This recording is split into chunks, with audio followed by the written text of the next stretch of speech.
What's going on, everybody? Welcome to the Fresh Podcast, where we bring you everything fresh and entertainment. I'm your host, Drew Brumfield. Join with me, as always, is Randy. How you doing? Hey there. And our good friend Seth. Hello. Yep. All right, and this week we're starting a little bit of a series. Probably won't come out every week, but we're tackling the Assassin's Creed series.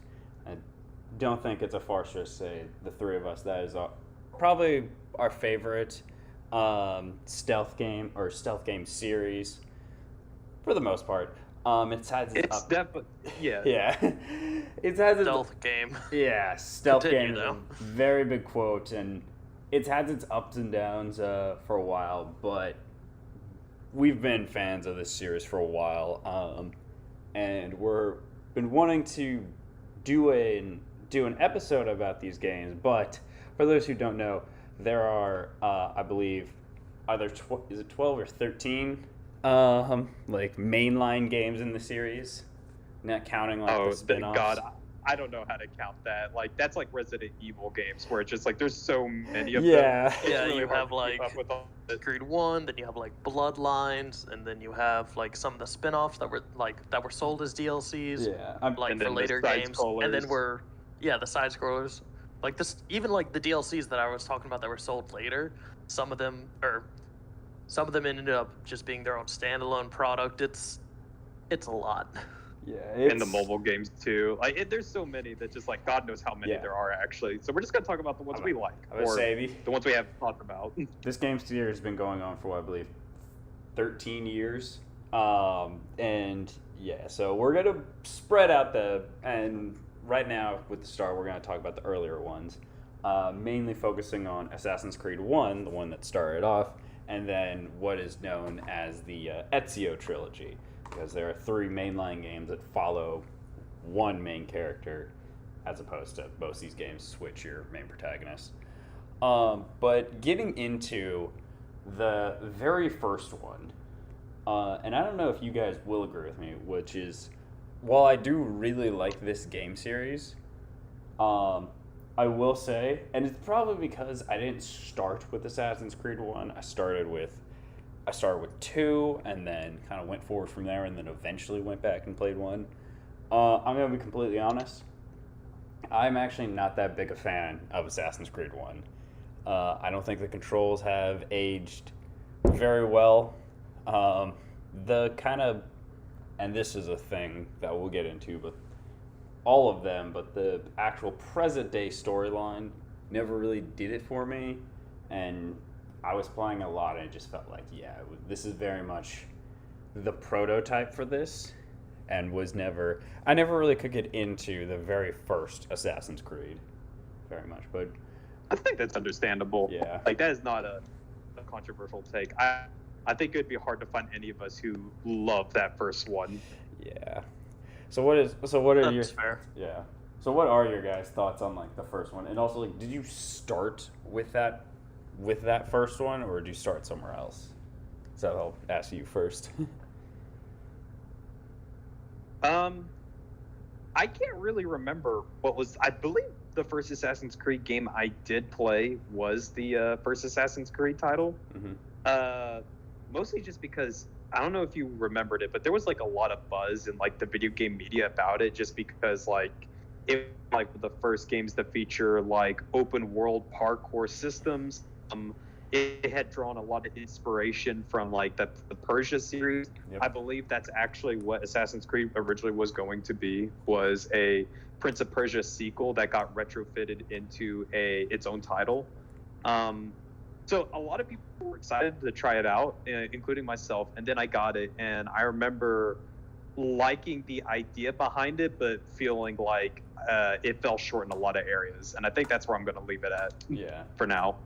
Brady, what about you? With the first one. But the first one, I didn't start with the first one. I ended up starting later down actually with the last one we'll talk about. I started with Revelations and kind of worked my way backwards. Almost. Yeah.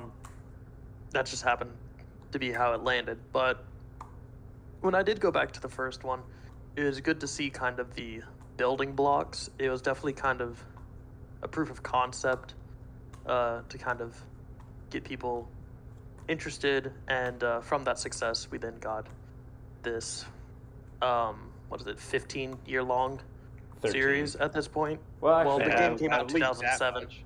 Yeah. So it's 2022, so just about 15 years. yeah. Yeah.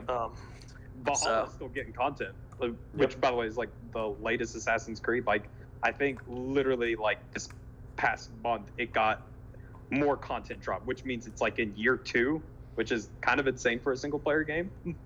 Yeah. No, this has been a very So like it's still going strong. Yeah.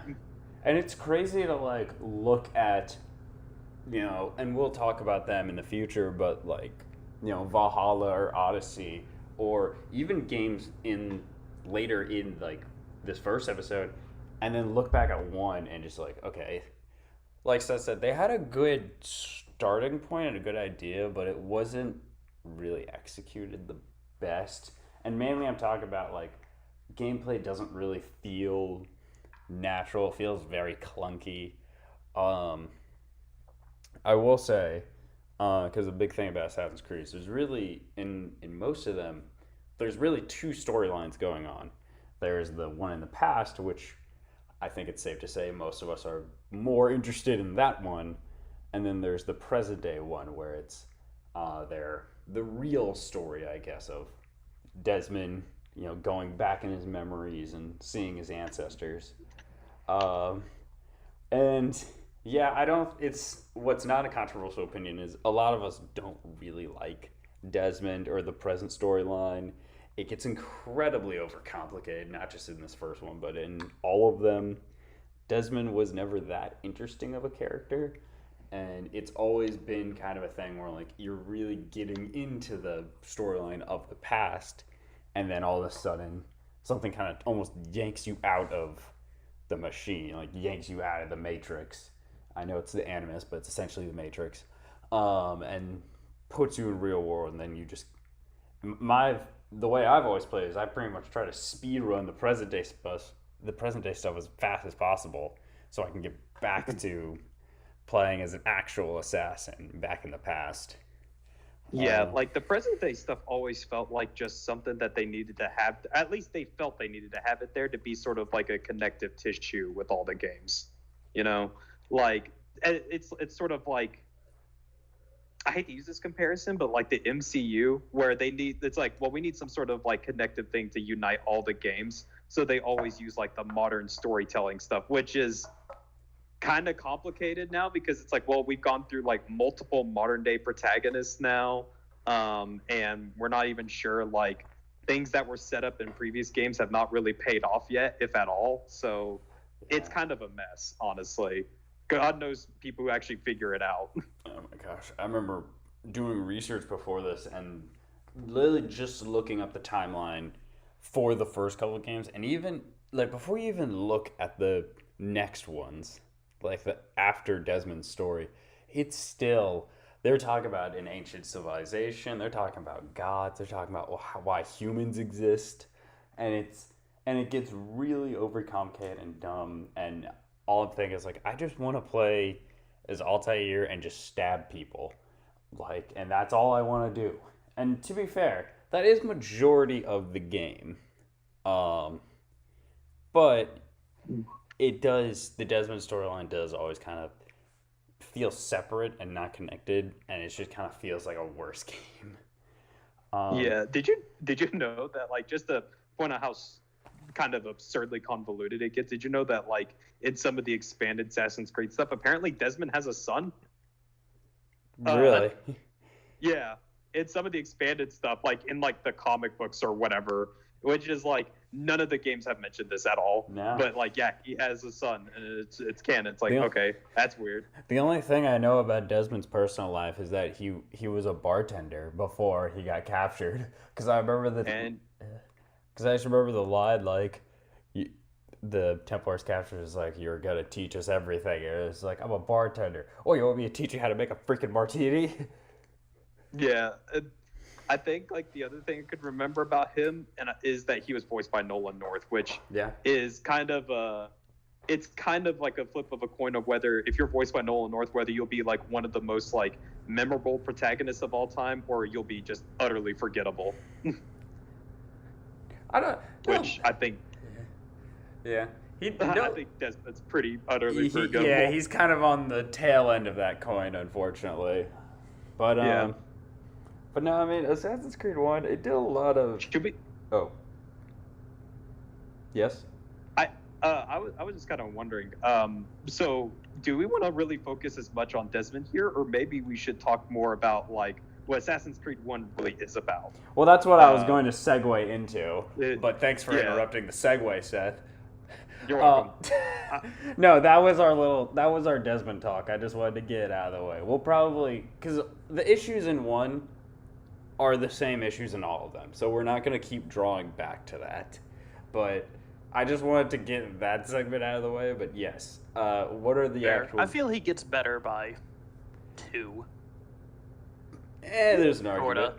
I'm glad someone thinks that. All right.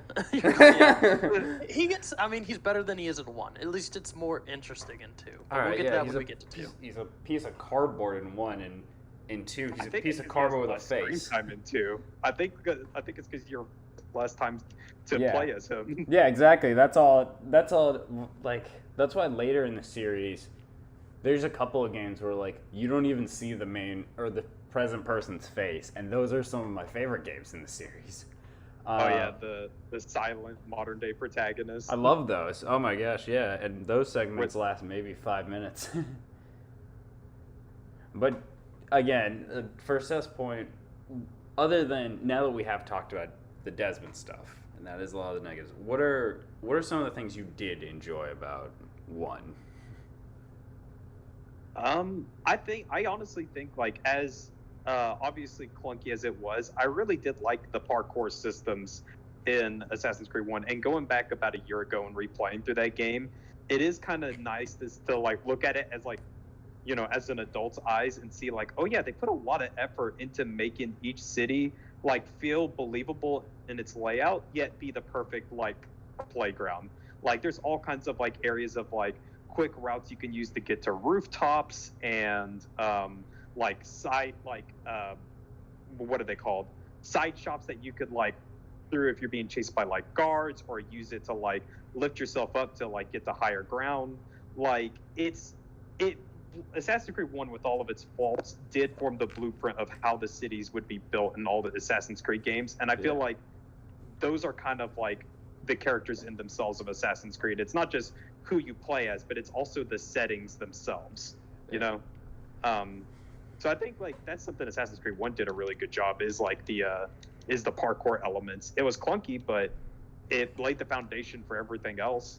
It definitely, yeah, it's definitely a great concept for like a game. And I think you said this earlier, it was one of the first like really big open world, I'm gonna use quotations here, stealth games. Yeah, because like up until I would that say point, 1 like, was still pretty stealth-like, Yeah, because if one- you get caught out in 1 and you're not like really proficient in the combat, and I mean it's something you actually have to practice with in comparison to the later games. Anyway,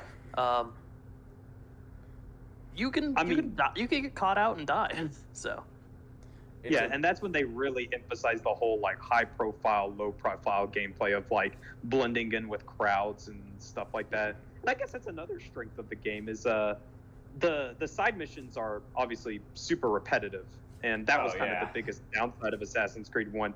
But in my opinion, I think the assassination missions themselves were pretty well done. They set up all these like different scenarios and different like approaches, and granted, it wasn't more complex than just like, do you take the rooftops, do you approach from the ground, do you blend in with crowds? It was pretty simple for him, but the gave you that amount of choice back then was kind of neat. Yeah, it did feel very. It's weird saying that game is very open, because there is still a lot of when you get into specific missions, there are a couple like invisible walls that'll sink you, or like I think it's your memory doesn't go this far, like you can't venture out. But again, for the time, like it was a very new experience of just like, I can go anywhere in the city. I can just I can attack the target from the ground. I can blend from the ground, or I can just run in and just use my hidden gun ability and shoot them. Yeah, and like you have to keep in mind that like during this time, like around 2007 and earlier, like in the 2005 era, the only open world games we were really getting were GTA and GTA clones. Like everything was centered around in a modern city. Everything was centered around being a criminal and stuff like that. So like that's another way that kind of like Assassin's Creed kind of broke ground, was doing a more historical approach to the open world. Yeah, having it That's very definitely like, agreeable. unique. And I will say, he didn't have a gun. That's later. Oh, you're right. Yeah, I'm getting ahead of myself. He did have throwing knives. So He did have we'll give you throwing that. He did throwing it. I He had a was gonna say, crossbow. this is the point where it's like pretty much everything that he has, like I guess equipment wise, is believable. Other than like, I mean, I'd say most of the games are relatively believable. Other than obviously the Leap of Faith, it's just like, all right, sure, it's a video game. Well, okay, But, I and mean, then also the magic I feel like items. his equipment that he owns and the and eagle, the Eagle Vision and the yeah, eagle that vision. too. Yeah, But that's like a gameplay thing. I mean, even Hitman has that basically yeah. at this Well, they point. even like explain. Well, like I guess it is like lore accurate to like why they have that You know- vision. Yeah. I They- think Assassin's Creed was the first one to start the whole like information vision, because like here's the funny thing, like this is a little bit of video game history, but like everyone kind of refers to that trope as detective vision from like Batman Arkham Asylum, which came out in Yeah. 2009, but this game came out 2 years before. 2007, yeah. Yeah, Yeah, so I think really we should Ubisoft would definitely love this, but like technically the trope shouldn't be called like detective vision, it should be called eagle vision, because I think they were the first to do that. yeah. They were the first to do that, but I think the reason it's called detective vision is because like in one, it's not as useful as it's not saying it's not useful, but it's not as like compared to the Arkham games where like you play the entire game in detective vision, you never turn that off if you want it on Yeah. easy mode. Versus this, it's like yeah, you can use it for a very specific scenario, so it's used sparingly, and I actually do kind of enjoy it. I know a lot of people will make fun of either detective vision or eagle vision or hitman vision or whatever they call it. But I was like, no, I actually do kind of enjoy something, especially for an open world game, to have a mode that kind of points you in the general direction of where you're going. Because like It's definitely very helpful. Yeah. Absolutely. like if you've ever tried to play like one of those Arkham games without ever use it, like first time you ever play it and you just don't use detective vision, yeah, you're gonna get lost. You don't know where you're going. You don't know what's going on. And also, not to mention, like there are like gameplay sequences where you are required to use detective vision in order to investigate like Yeah. certain areas. Otherwise, you won't be able to do anything.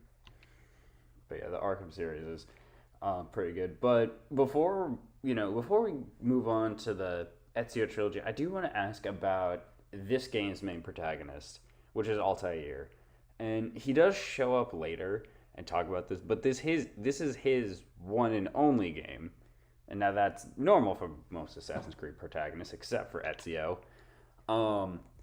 But I was gonna ask you, what is your guys? Do you guys like Altair? He is not well, he actually does have a little bit of character. He's not like the most in depth, but he kind of starts out and he famously, you are immediately told all the rules of the Assassin Order, and then Altair finds a way to break like all 3 codes. Every single one in one mission. Yeah, basically. like about an hour he breaks every single one. Like he was going for a speed record. Weirdly enough, like if you're a big fan of Assassin's Creed, playing back to Assassin's Creed 1, you kind of realize in that first segment, it's like, oh, Altair might be the worst assassin ever, because you assume that like by this point he's a pretty well trained assassin, and yet he has broken every single rule. He has he compromises the creed. He kills an innocent. What else does he do? He fails his mission. That's another thing. Yeah. I don't think that's a rule broken, but he does. He does end just up doing not all this do- stuff and yeah. still fails. Let's say the 3 tenets are: stay one's blade from the flesh of an innocent, draw not attention to oneself whenever possible, and never compromise the Brotherhood, which he does. Oh, Literally all 3 in one mission, basically. So like, it's funny to look back at him. Yeah. Yeah. This I is think also he's his a not. better- This, I also do want to point out this is not as Altair's first mission. Like when you start, like when the first time you meet him, he is like very well into the order, like probably. Well, okay, I was about to say 30s, but given the time period, 20s, and even He's then, not it's- a master yet, but he's definitely like a veteran member of yeah, the like order. he So should these know are the basic things rules you should know. at this Yeah. point. And then just, I mean, he breaks it so the audience can learn the rules, like Randy just said.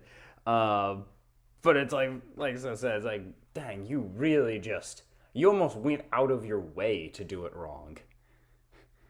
Yeah, it was not the best of times for Altair. And he does kind of like admittedly grow as a character to like start to follow those rules towards the end of the game. But at the same time, it's like, all right, but in order for you to even get to this point in the first place, you had to have been following the rules. So you kind of just stopped for some reason. Yeah. And so now you're like like doing this like come to Jesus moment where you're like, yes, I've relearned the rules of the order. It's just like, yeah, so you're not gonna break them again, right? Like, I don't know. Altair was like a very weird character, and you know, besides him being like possibly the worst assassin, I really don't think of much that's memorable about him in the first game. I don't. In the first one, yeah, he's not very memorable. He gets better later on, because I think later on he's looked as more like the wiser of the assassin, and by later on, I mean later in this series. And Yeah. sometimes he's looked back on, but it's not like he's not my least favorite of them. That will be a different podcast when I talk about my least favorite. But he's not Ezio. Like, he doesn't have the character, the charisma, and like if he wasn't in the first game, if he wasn't the first one we learned about, then we wouldn't then he would be very forgettable, and we wouldn't like go back to him and talk about him. But I can see that, yeah. Yeah. But there were still aspects of him, and you're right, they expand upon it when he appears later in the series. Yeah. He does seem very wise and virtuous, and he cares very much about the people around him and his brotherhood. Yeah, he becomes the ideal master assassin Yeah. much later on in the series. But like meeting him here, he is definitely not that. And besides being just kind of cocky, he doesn't really have much of a personality either. Yeah. Which, for better or for worse, like a lot of the Assassin's Creed protagonists afterwards definitely start to have more of a personality. Yeah. But like I said, he has to be kind of and I think, I don't know, part of me almost thinks that he's supposed to mirror Desmond, but the issue is Desmond also doesn't have character. So it's just, you're playing as two Yeah. different pieces of cardboard, except one speaking French. Wait. French? No, not French. No, God. I'm Wow, really I- certain he's not speaking He is French. not speaking French. That is a different time period. Okay. Yeah, you're getting ahead of ourselves already. I am on a You can tell different- how much he likes Assassin's Creed 1. He immediately wants to just jump into a completely different, Just a several different- games later. Yeah. It's fine. Drew's just gonna edit this out so he can make himself look better. It's fine. When have I ever done that once? But See, if you I listen to will the say this podcast, you would know I do that all the time. But I do want to throw this out there. Even though Altair was disappointing, weirdly enough, one of the better characters in this was I don't know if you guys remember, but it's Al Mualim. Oh, yeah, I hope his master. Oh yeah. He's actually cool. He's actually Yeah, really he's cool. very good. He's a really He's well one of the done, better like, villains of the series for sure. if we're allowed to get into spoilers, but hey, you know what? This is like a 15-year-old game. I was about to so say, this this is on is you a- if you haven't. I think we're okay to get into spoilers for this. So yeah, the reveal with Al Mualim is actually really cool. I think that's like one of the better parts of this game's story, because like it's sort of like whatever, you're killing all these like bad dudes and Altair is just a jerk. But when it's slowly revealed that you've been doing the bidding of like the villain and the villain is actually your master, it's actually like a really neat reveal. And like playing through that with that hindsight, there's so many little hints of that throughout the game, and it's actually neat to pick up on. Yeah. I need to play through it again. I've only played through the game once, so I should play through it again now knowing this. Yeah, it's actually really neat. Well, and also maybe, or you could just watch the cutscenes. Yeah, I guess I online. could do that. Yeah. This is like a YouTube video, but we've been going on one for a while. So let's move it on to the next one, which, in my opinion, improves on pretty much everything. The gameplay does not feel as clunky, especially like the parkour movement. Still is, and really every Assassin's Creed will still have just a little bit of like clunkiness to it, but it's better. The main protagonist is significantly better. Like, there is a reason Ezio has 3 games to his name, and no one else does. The storyline, at least in the past, also much more memorable.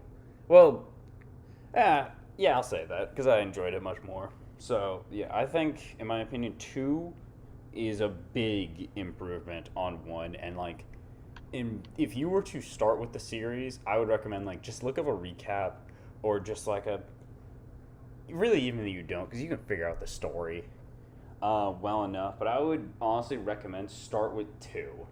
It's an easier, like, look up a recap of 1 and then just start with Assassin's Creed 2. What are your guys' thoughts on that? Yeah. I agree with that. I Yeah. mean, like, it's we talked about pretty at length that, like, Assassin's Creed 1 was that prototype, and Assassin's Creed 2 is sort of the perfection of that. And in my opinion, it's still probably the kind of, I guess, my spoiler on my thoughts on this.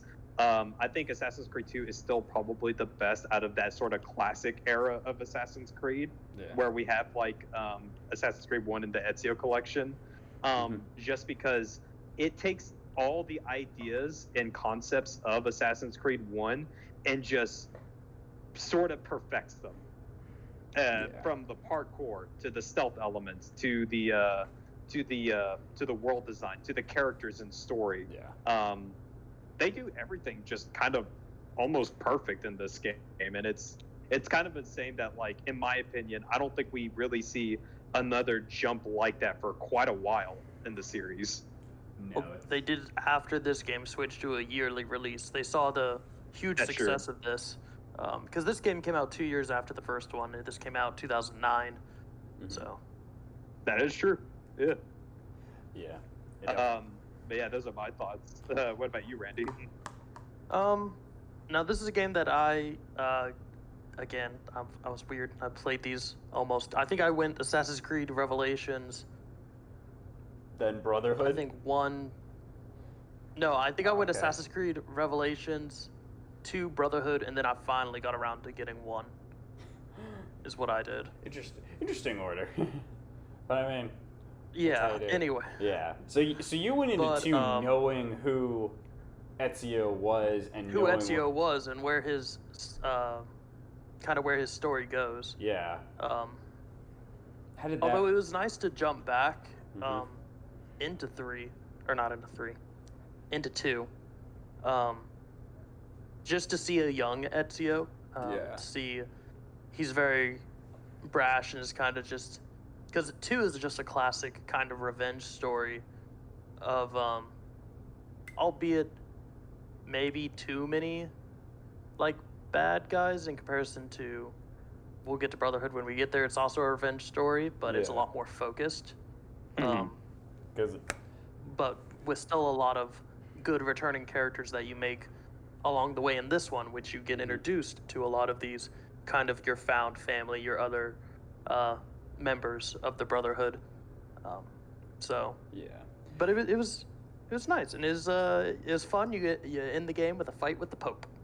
Yep. That is true. That is the end of the game. And The main villain is the Pope. And who doesn't like beating up the Pope? Am I right, people? Anyway, a video game. So I also agree that it's definitely a big improvement.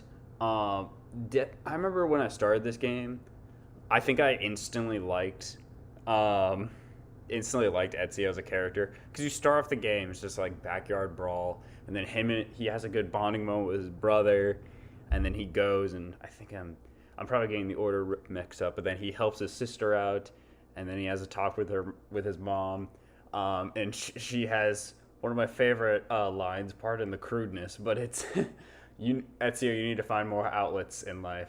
Ezio goes, I have plenty of outlets. His mom goes, other than vaginas. And I still remember that line, and that's so funny to me.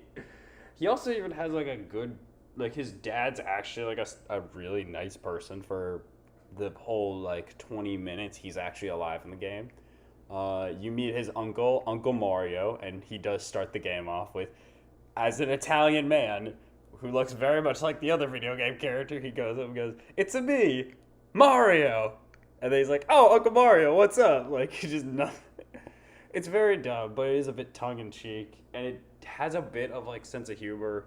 But during the entire time, Ezio is very charismatic. Even when these bad things are happening in his life, he still finds time to joke around and put a smile on his face. And you can tell that, like, Altair was very much you put yourself in that character, like a Master Chief they're pretty much like a blank slate that the game developers are like, oh, you put yourself in there.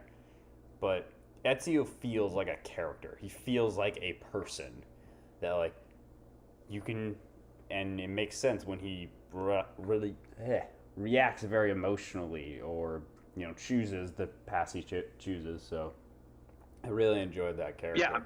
Yeah.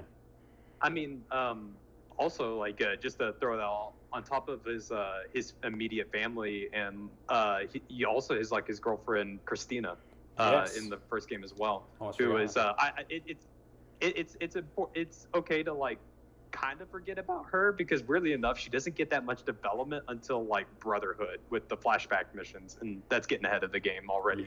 But like, yeah, you do see like Ezio has a pretty good life at the start of the game.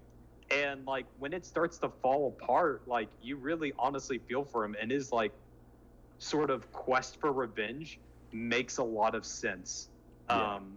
Like I still remember that like first time when he starts to like don the robes of an assassin, like his father's robes, I believe.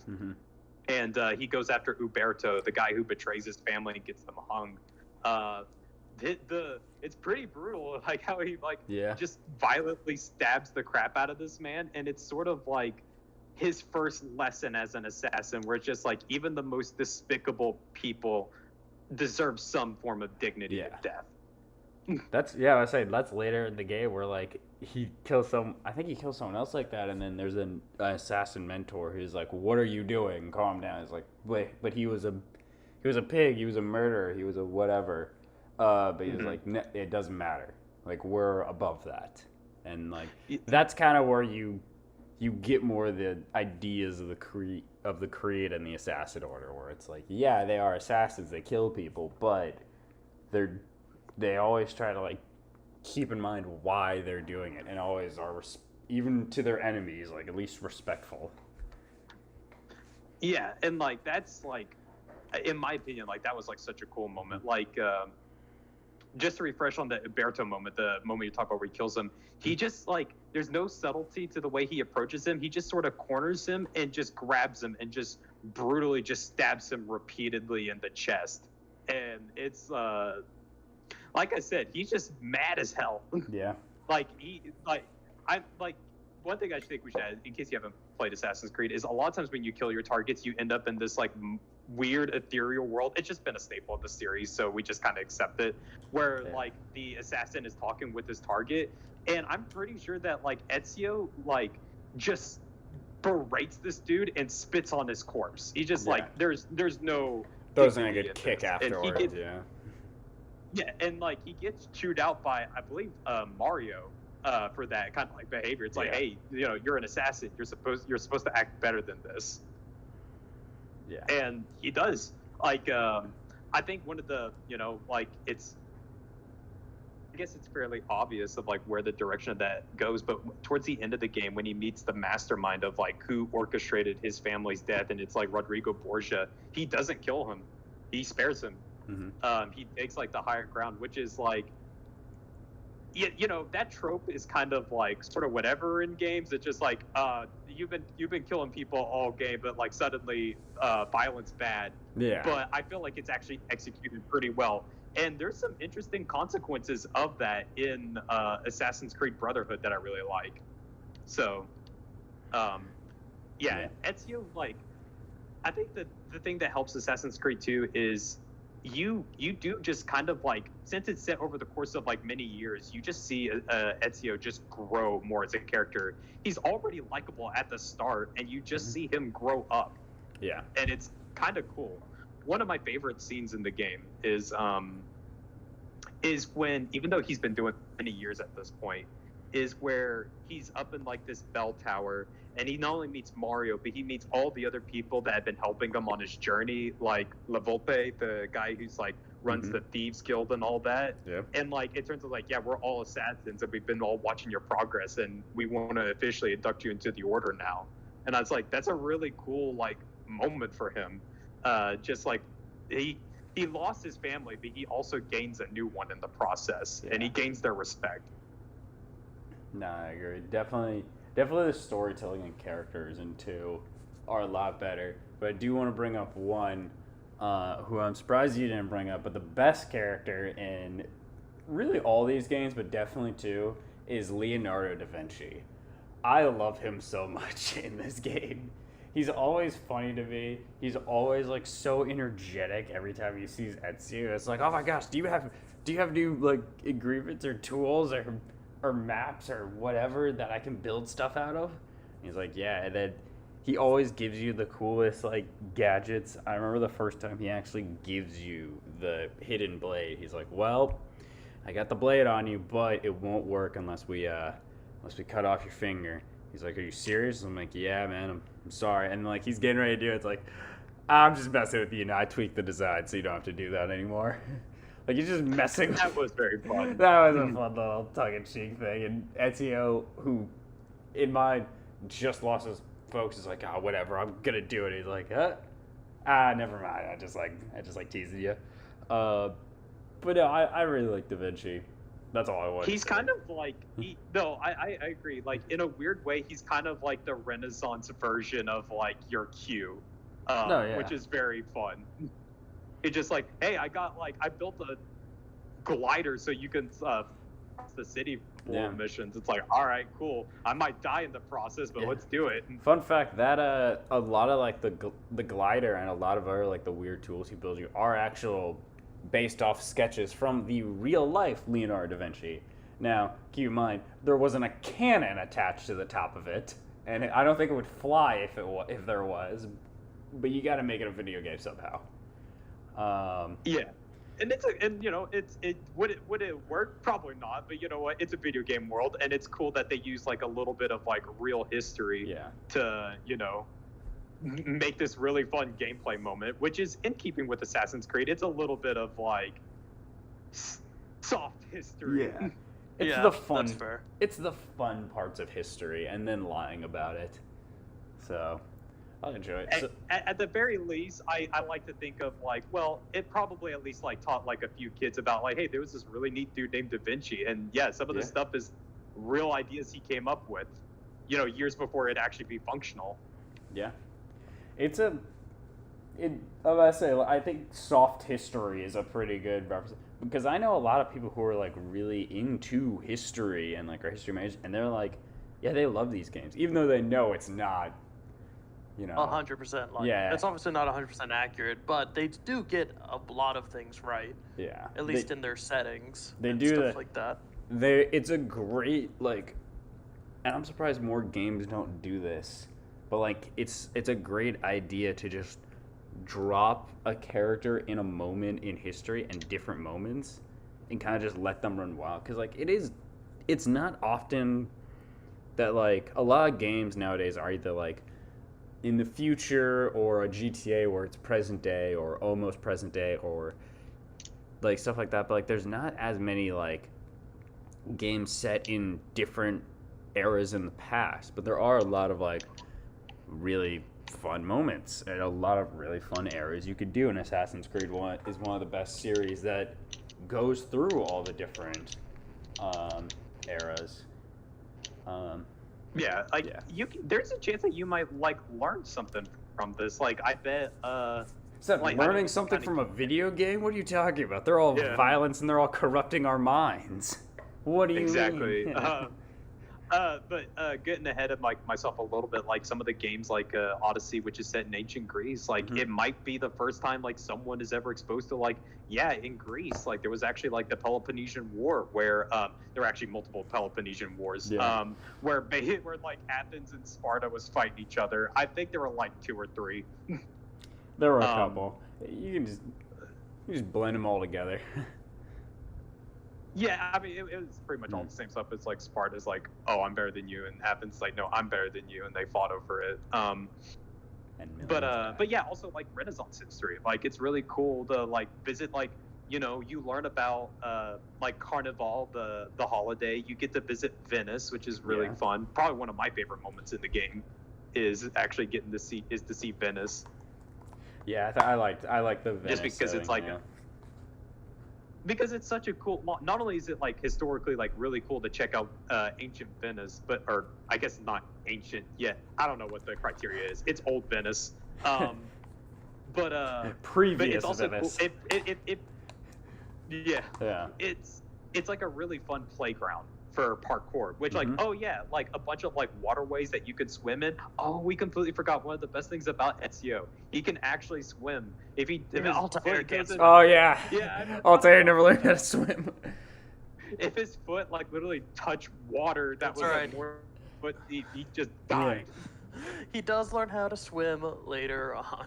Yeah, when he's in his like He 50s or just- something. Yeah, he can swim. Just he never learned to swim between. I think he was 26 or something Yeah. in one. So yeah, Good lord. He's like I, he's this oh my he's this god. world class amazing assassin, knows a million ways to kill people, all that, but his greatest fear is like 2 inches of water, like a big puddle, and it took him many years to get over that. Considering he fought like a lot of like knights and stuff as well, it probably would have been very advantage of him to learn to swim since they wouldn't like chase him into water because Yeah. they would probably drown in their plate mail. I mean, well, that's But actually a whatever. strategy in some of the later games is like jump in the water because there's a lot of enemies that can't swim either. So it's not like Actually, yeah, I think actually in Assassin's Creed 2, actually no. yeah, I think actually it's, like, yeah, they're all the just 2 like is their one. guards chase you. Yeah. Mm. Dude, the water. Maybe it's historic. Maybe no one knows how to swim. Maybe Ezio is the exception. Ezio invented swimming. clearly. Oh, there was some pretty good jokes I remember Assassin's Creed 2. There was one where like he invented cafe au lait, I think. No, yeah. Where he's like talking to like I think La Volpe. He's like, I'm drinking this coffee, but I don't really like the taste of it. It's like, why don't you try putting milk in it, or something like that? It's like, it's stupid, but I loved it. Doesn't I he don't say care. something? It's like that's stupid or like a dumb I don't idea. remember that happening, but I totally believe you. I'm pretty sure. Doesn't he? I At very first, distinctly remember this. isn't it at first he says like, "No, you freaking idiot! Why would I do that? That would never work." And then like, just, Yeah, that is what he says. yeah, it's something along those lines. I don't know. There's a lot of tug. That's what I like too. Like it does have a serious story. Like people are dying, but it doesn't. It still has a bit of like tongue in cheek to it, which I really enjoy. I mean, like, to be fair, there is like and you guys may not played it, but there is a side mission where you literally participate in a horse race just so Ezio can like get in the pants of one woman, and like that's all that happens. So, That does I mean, make like, sense. Yeah, I feel like that's a That lot tracks- of side missions. That tracks for Ezio. Yeah. That's a lot of Ezio's side missions. It's either like, am I improving the Brotherhood or am I getting laid because of this? If the answer is no, then he's not doing it. It's like, Exactly. I respect this motivation. I like this man. Ezio was a little bit of a man whore, which is why we love him. Oh, he's great. He's great. We love a video game man whore. Yeah. But he can't be a boy forever. Eventually he has to grow up, and that's kind of what he does in the next one, which is Brotherhood. And honestly, not counting one, looking at like this kind of his trilogy, I'd probably say Brotherhood is my. Yeah, I think I'll say Brotherhood's my least favorite of these, just mainly because Oh.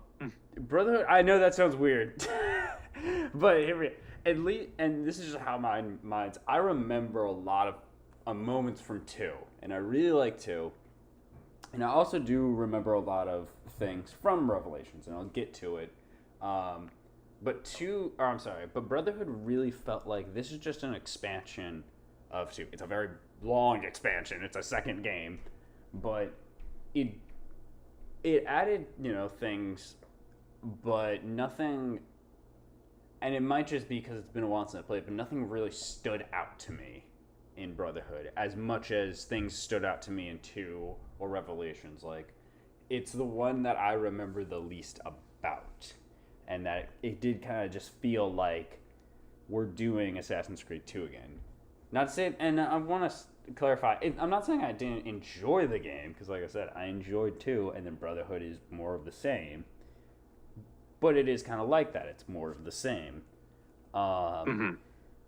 So Seth, I'll get to you because you did say but I want Randy to talk a little bit.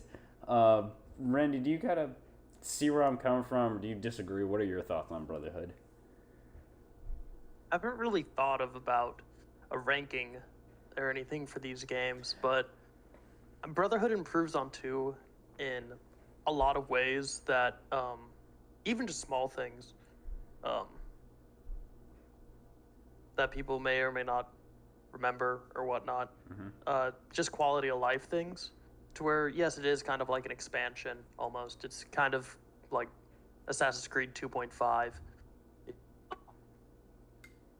But adding in, and particularly, calling it Brotherhood, to where you can call in your assassins to help you out in a fight, which, yes, it may make the game a bit easier or whatnot in sections, but there's also no guarantee that your assassin's going to make it out, are going to make it out alive. That's his problem. Of that nature. Yeah. It sounds like then he should have been a better assassin. He didn't make the cut. I don't remember if it's something in this game. I know in Revelations you can they have that Brotherhood system again where you can call in assassins. Yeah. Oh yeah. You can send them out on missions and stuff like that. And they'll earn you money. That level them up. Yeah. It also levels them up, makes them better and stuff like that. Yeah. And to be fair, there is a chance that they will mess up and probably die, but once they reach that master assassin rank, and granted, it makes sense. Once they reach that master assassin rank, where you send them on enough missions and train them enough, they could become way more powerful in Brotherhood. They practically become nigh unkillable. Yeah, you just they play the game for makes you. Sense. Yeah. Yeah, which makes sense because to get to that point, you do have to invest a lot of time into them, sending them out on missions and stuff. So I feel like I can give that a pass of they could be OP if you want them to. Yeah, but I mean, it's still something optional. You don't have to necessarily use them. Yeah. That is true. Yeah. But so this is something that I didn't ask this earlier, but I think it's appropriate to ask it now. Is because yes, technically it is a stealth game, but a lot of us, and by a lot of us I mean myself, barely play it like that. And that's because the combat in these games, I think it's really prevalent here, it's interesting. Complex. Yeah, it's not complex. Yeah. Particularly easy. Yeah. Which is you press Y and you win the game. You can just kind of. Yeah, you do one counter and then you can just chain kill people. Although if I'm remembering this correctly, that is something you have to unlock later. The chain kill. I think you get that in Brotherhood at the very start. They actually teach you that almost right from the get go. Hey, this is the new mechanic. It's chain kill in Brotherhood. Yeah. Which then allows them to throw a lot more people at you, but it's almost not that important if you can just chain kill them. It's one of those things where it's in Brotherhood you could be fighting 50 people and it's fine because you can just mash Y and you'll never get it because of the counter doesn't have a cooldown. So Ezio's just always countering and doing all these. And that's the thing, all of the coolest animations are counter animations. So he just always is flipping around and stabbing them and doing all these acrobatic stuff. But it's not as immersive because you're pushing one button and he's winning the game for you. Yeah. So it's, yeah, Brotherhood It- doesn't have the best combat. I think it's one of those gameplay problems where it's sort of like similar to like I like to think of like Arkham Asylum again, Yeah. where it was another one of those games where it's like you can kind of like counter to win, but they also threw in like different enemy types and stuff to like more challenge you, and I think that's kind of like what Assassin's Creed starts missing is like they don't really put enough like new enemy types to like force the player into like Yeah. to like get a bit more creative with their strategies than just sit there and counter. How about Yeah, it's mostly just a sit there and counter, and the difference between most of the characters or just ends up being the kind of weapon they're using. Are they using a sword? Are they using Yeah. a spear of some sort? But it never, your And it's- strategy for them never changes. I think the only time my strategy changed was, oh, that guy has a bow and arrow, or a crossbow. I'll kill them first, Yeah. and now I just counter everything. Even I think the heavy dudes, I'm pretty sure you're supposed to like stun first and then beat them up. You can just counter your way through them. So why would you yeah, change your game? they can Yeah. still be chain killed. I'm pretty Yeah. sure. Yeah, they can. So yeah, they definitely like the power levels of like Ezio kind of gets OP. Like you pretty much like if you want to make the combat interesting, you purposely kind of have to handicap yourself. Yeah. Yeah, you either handicap yourself or you just kind of start experimenting with different weapons. Because if I remember correctly, you can't get like those big spears or heavy axes. So you can be like, oh, I want to see what animations that has and whatnot. You have to steal them off. Yeah, to kill someone and off pick one of up the their enemies. weapon. Yeah. Which, to be fair, some of those animations are really cool. Yeah. But So I don't know yeah. if you guys know this, but like yeah, like that's what I ended up doing. And there's actually like a lot of really cool elements that the game never forces you to use those mechanics. Like Mhm. the large weapons, for example, you pick off the big plate mail dudes. Like I remember sometimes they carry a big like war axe. Mhm. If you ever like walk up on a group of enemies, lock onto one of them, and hold down the attack button, Ezio will wind up the axe all the way behind him and just yeet it forward and just like just impale it in the dude's skull. And I'm like, this is cool as crap. Like, and the game never teaches Yeah. you that. That's just kind of experiment. And the problem is, like, I feel like there would be more experimentation if the rest of the game wasn't so easy. Easy. Yeah. Yeah. Like that should be a mechanic that like, yeah, I should know and use in like a practical setting, but I don't need to. I never need to change my playstyle. We only do it because it's a very long game. Just so we're not doing the same thing over and over is when we'll change it up. So, yeah. Yeah, and it's I mean like and not to make it like sound completely boring, like I think personally Assassin's Creed combat is fun. It's just it gets repetitive at times, unfortunately, just because it doesn't really force you to like shake things up. It's very easy for it to like become very routine. Yeah, and I do want to clarify something. Like, I'm not saying every game needs to be Dark Souls. Like, I'm not saying every game needs to be super difficult. I'm okay with very easy games. One of my favorite games in the world is Kirby, and that's not a hard game at all. It's a children's game, but you can. There does need to be, in my opinion, a little bit of variety, either in the enemies or in your strategy, and it does get better in like the later we are in the series. But this kind of like style of combat where it's just like you kind of counter and then punch your way to victory, it does kind of stay with the games for a good while.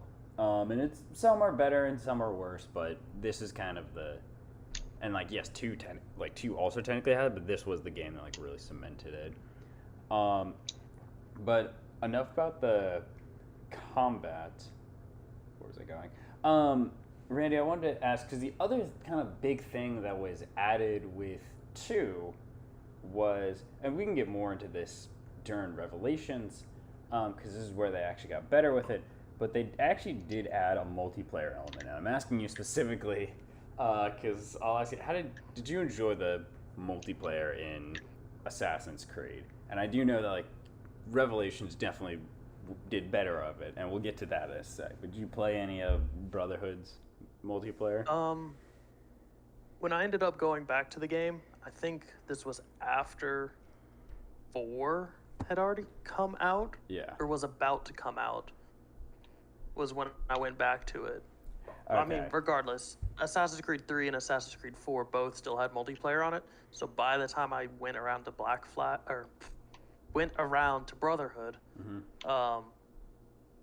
there honestly weren't too many Too many, matches I even yeah. could play. So you couldn't really It get was a mostly pretty empty lobbies. yeah, and So I I'm didn't sure get to play Brotherhood that much. I got to play it some, and it was interesting to kind of see the beginnings of it and see how it evolves in Revelations. Revelations is more of a refined version of it, and then when we Yeah. get on to the later next couple games, that's when they start to change it up a little bit more. Mhm. But I really enjoyed, particularly playing Revelations multiplayer. But we'll get to that when we get to Revelations itself. Yeah. I guess the last kind of thing I also have Oh, I also have like a proposal for when we get there, we'll get there. But like, Yeah. I have a proposal on like how Ubisoft can bring back the sort of Assassin's Creed multiplayer and make quite a bit of money off of it. But we'll get into that when we do. okay. Then stay tuned to the podcast for the answer If to that Ubisoft question. is listening, Yeah. Yeah. please bring it back. Ubisoft. Yeah, I honestly, really yes, please. enjoyed that. I actually would like a more multiplayer. I would like to give it a try. Even though, yeah. I didn't get into it much, but what I did, it was fun. And the last thing I want to talk about with Brotherhood, and just to make sure I'm not getting the games backwards, I'm pretty sure the villains in this, because it was one of you mentioned that it was 2 didn't really have that good of villains. It was a bunch of people, and then I think There's a bunch of people that were Yeah. just like, hey, the Pope did it. And like, you're kind of just told the Pope did it. yeah versus this I don't know, one. maybe I'm misremembering it. But Well, no, I mean you have because the idea is like you're supposed to have multiple targets, but this one you actually do have like one dude who is the real main villain. And yeah, Rid, I think it was you that actually brought up like, so how do you? I guess how do the villains compare this? And please forgive me, I'm forgetting his name. It's an Italian man. I know who it is. The website. okay, so the Pope in the first one is Rodrigo Borgia. Yeah. And then Yep. second game. Assassin's Creed 2, yeah. Yeah, in Brotherhood, it is, I don't know, is this his Cesare. nephew or something like His that? son. Oh, it's his direct son. Oh, Yeah. okay. Weird Well, for a pope Weird for a Pope to have a son. because but, they're you know, not whatever. allowed to. Anyway. He's also he's a Templar who got elected into being a pope somehow. So very like- corrupt thing. So there's a lot of again pseudo history, but yeah, how is Yeah. I guess how does Cesare compare as far as villains? Because this is really like the first time we've had a good main bad guy. More Like, focused. yeah, villain, more focused. to where bad it's just guy. you know who the villain is at the beginning, Yeah. and you just kind of you go You from work there. you work your way up to him. Yeah, so Mm-hmm. the game starts relatively early on with Cesare pretty much assaulting the Auditore Villa Mhm. that he has set up with his girlfriend just started to come and live with him. I believe in it's like all, Lucrezia. yeah, Um, it's not, Yeah, you go ahead. okay. It's like, oh, everything's perfect. I'm here. I'm training new assassins here and things of that nature. And then you just wake up to sounds of pretty much cannonballs landing into your villa and destroying everything. And if I remember correctly, in this opening part, they also kill your Uncle Mario. Yeah, Yep. they do. Yeah, that's that is one thing. Oh, no. He didn't have another one up. No. Yeah. That is one thing I will mention. I'll let you continue, Andy, but like, I actually did really like the opening of this game. Like, I really did enjoy that assault onto your villa, and just like it did feel like, dang, like round 2. Everything in Ezio's life, after he finally kind of got peace and got everything back on track, it got knocked over again. Yeah. So I just like the whole sequence of like the city's under siege and you're in your pajamas essentially trying to just get a hold of the situation. But yeah, I'll let you I'll let you continue. So, like, yeah, about Cesare, the actual person that's doing it. Yeah. Yeah. So, like Seth was saying, he's the son of the villain in the second one, and like he destroys your entire villa. So it's just like, all right, I'm going after this dude, and he's over in Rome, and he just took out pretty much my entire close family for the most part and destroyed everything. And as you're going through this, you already know he's part of the Templar system, and kind of seeing maybe some of the errors that you had with not killing Rodrigo Borgia in the second one, and kind of following down that path of snuffing out the Templars, since it kind of came back on him. Yeah. To see how kind of twisted and messed up Rodrigo or Cesare is. For one, he loves his sister, but not in a familiar way. Yep, That's- Lucrezia. Yeah, that's ooh. So that's On. so the moral of the Weirdly, story, kids: also- kill your enemies. Just kill them because they're probably weird incest people. So just murder people. I don't know if that's the Also- story. That's the Yeah, moral. actually, there might be something that disproves that. I want to add real quick. So the relationship, I believe, if I remember looking to this correctly, the relationship between Lucrezia and Cesare might actually be historically accurate. Oh no. Ooh. Because like the Borgias Why were is a that real the part? family. Why is that the historically um, accurate part, Ubisoft? Why is that the one you get right? They really wanted to sell that, like, yeah, this is a messed up family. It's just like, yep, they're into incest with each other. One thing I want to add, though, weirdly enough, just to add to Cesare's villainy, is there's a scene midway through the game where Ezio is like, this is weird how many times he spies on Cesare but doesn't kill him, but whatever. He's spying on like Cesare getting an argument with Rodrigo, and it's revealed that like Rodrigo tells Cesare, it's like, I never wanted to attack the Auditore villa. Like, it seems to be suggest that like Rodrigo, after Ezio spared him, had no intentions of going after Ezio. Yeah. And in that same scene, Cesare gets mad at Rodrigo and kills him. So like, in a weird way, like Ezio kind of was right not to kill him, because, and I don't know if it's out of respect or because he spared him, but Rodrigo didn't want to like go after Ezio after that. And it was like Cesare. So the real moral of the Like, story it was is actually kind of right of Ezio to spare him. Yeah. So the real moral of the story is, don't let your kids have sex with each other, because they'll just be very violent and try to kill people. Kill you. Yeah, and kill you. Yeah. That's a good moral, by the way. I'm looking at but you, yeah. Alabama. So yeah, I really, I know we kind of like sort of mentioned that kind of the problem with like Rodrigo is he doesn't really become like a full-on like clear villain of Assassin's Creed 2 until towards the end of the game. But I really like that characterization of it, where he gets spared, and instead of going on a revenge quest, he's like, all right, I got outclassed by this kid. Yeah. I learned my place. I'm not going after him. And it's actually his son that screws it all up. It's like, you idiot. It's just like, you're going to get us all killed now. This dude almost killed me. Yeah. Why he did it is still beyond me, but just, why are we testing fate twice? Yeah, So that's fair. And if I remember correctly, one of the other things about Cesare is just kind of like as a character, he seems very cowardly. Because if I remember correctly, you have a lot of like interactions with him, and he just always seems to slip away. Yeah, he or just something of that runs. ilk. If I'm remembering correctly, I may Yeah. be misremembering, which is entirely fine. It's been years since I've played this game.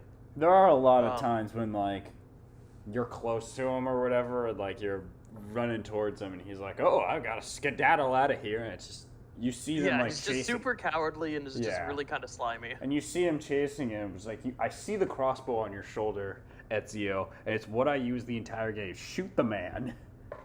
Come on. Also, question, and this is also just really. Is this where you get the hidden gun, or is that Revelations? I think That's two.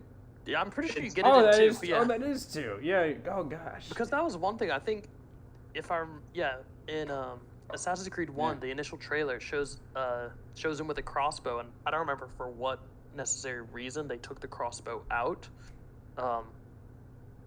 Maybe they didn't want you to have that sort of range, so they just limited it to throwing knives, which you had to be closer to use. And then in this one, they're just like wrist gun.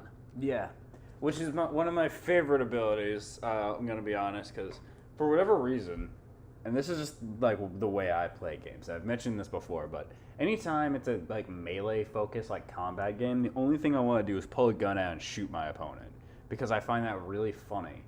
But if it's like a shooter game, like a multiplayer, I always want to find like a melee weapon and then just attack them at close range. So whatever the game is, I like doing the opposite. So I really find it funny anytime like you have a bunch of people like squared up, like ready, like on guard, and then you just stick your hand at them, and from their perspective, you essentially just shoot fire out of your hand because no one knows what a gun is yet, and it's really funny the other people's reactions, or at least like what I imagine their reaction should be. I'm just like, this dude is a magician, and my partner is dead. So I really like the hidden gun. Weirdly enough, this is some interesting tech about the gun, and this works all the way until Revelations because it uses the same engine. It's actually technically the stealthiest weapon because it has like a really good range. So if you lock on with the enemy and just walk a little bit further out to like the max range, enemies work with like a detection ring around them. You are outside the detection ring, so if you kill your target with the gun, but none of the guards are technically within range of you to, I guess, hear the gun sound, it counts as a silent kill, and they don't know where it came from. So it also is. Well, I'll let you know it doesn't work in the multiplayer, but No. It also is it really. can pull AI, Yeah. not players. It's also really fun, like, anytime it's like a high profile target and then you shoot them and then the cutscene is like Altair right next to him, just like says his like Italian prayer. I'm sorry, I said Altair, I meant Ezio. Like says his Italian prayer and then closes his eye and then it cuts back and you're like a mile the opposite direction. It's like, how did you have that interaction? What's going on here? Yeah. That's always fun. That's a little just fun gameplay stuff, but we've referenced it a bunch, so I think it is appropriate to now move to the final game in this trilogy, which is Revelations. This one is a much older Ezio. He's got a beard now. His robes are white, and now aren't white, they're now brown, because he got them really dirty. That's not the real reason, I just find that funny. And this one has a lot more focus on not only Ezio's story, but also it does have a lot of story with Desmond, and even, like we said, references Altair again, and like kind of you get to play as Altair. you get to again. play as It's Altair. fun. Yeah, you get to kill what's his name, the previous leader of the Order in this one, I believe. And Altair also has a gun. I believe he invents it, if I Yeah. remember That's like, correctly. yeah, that's the idea. It's like he's the first person to like invent the hidden gun. I know, I remember it now because like there's a scene, like the scene is literally like the old master is like, how are you gonna kill me? I'm all the way up here. You don't have your crossbow, and then he just points his hand at him. And it's like, what do you do? What do you think you're gonna? And then bang, and he shoots him. Oh yeah, It's that's because he's well, holding Old right? Master. Yeah, the old If master. I remember, not Old Master, not Al-Mualim, because we kill him in the first one, but it's basically a rival who pretty much chases you out from the Brotherhood. Because near the beginning of this whole, I think it's Atlas. I can't remember his name. There's a lot of characters in these games. There's a lot of characters in this series in general, let alone in one game. Yeah. But basically, at the start of your flashbacks as Altair, I believe your first one, you kind of just get reintroduced to him, and you have your son who's also in the Assassin Order, and your wife, and basically so you kind of just have that your first mission. Second mission, Yeah. you end up getting run off by this new rival dude. I, for the life of me, can't remember his name. But yeah, you get run off. You eventually come back to confront him. Like, oh, you've had the apple for forever, just coveting its ideas and whatnot. And in that kind of confrontation, you bring your wife along with you, and they kill your wife. You run off again. Then you come back as an old man and shoot the fucker. So there you go. As one does. Yeah, Ezio kind of. I'm not Ezio. Altair kind of has a rough time about it.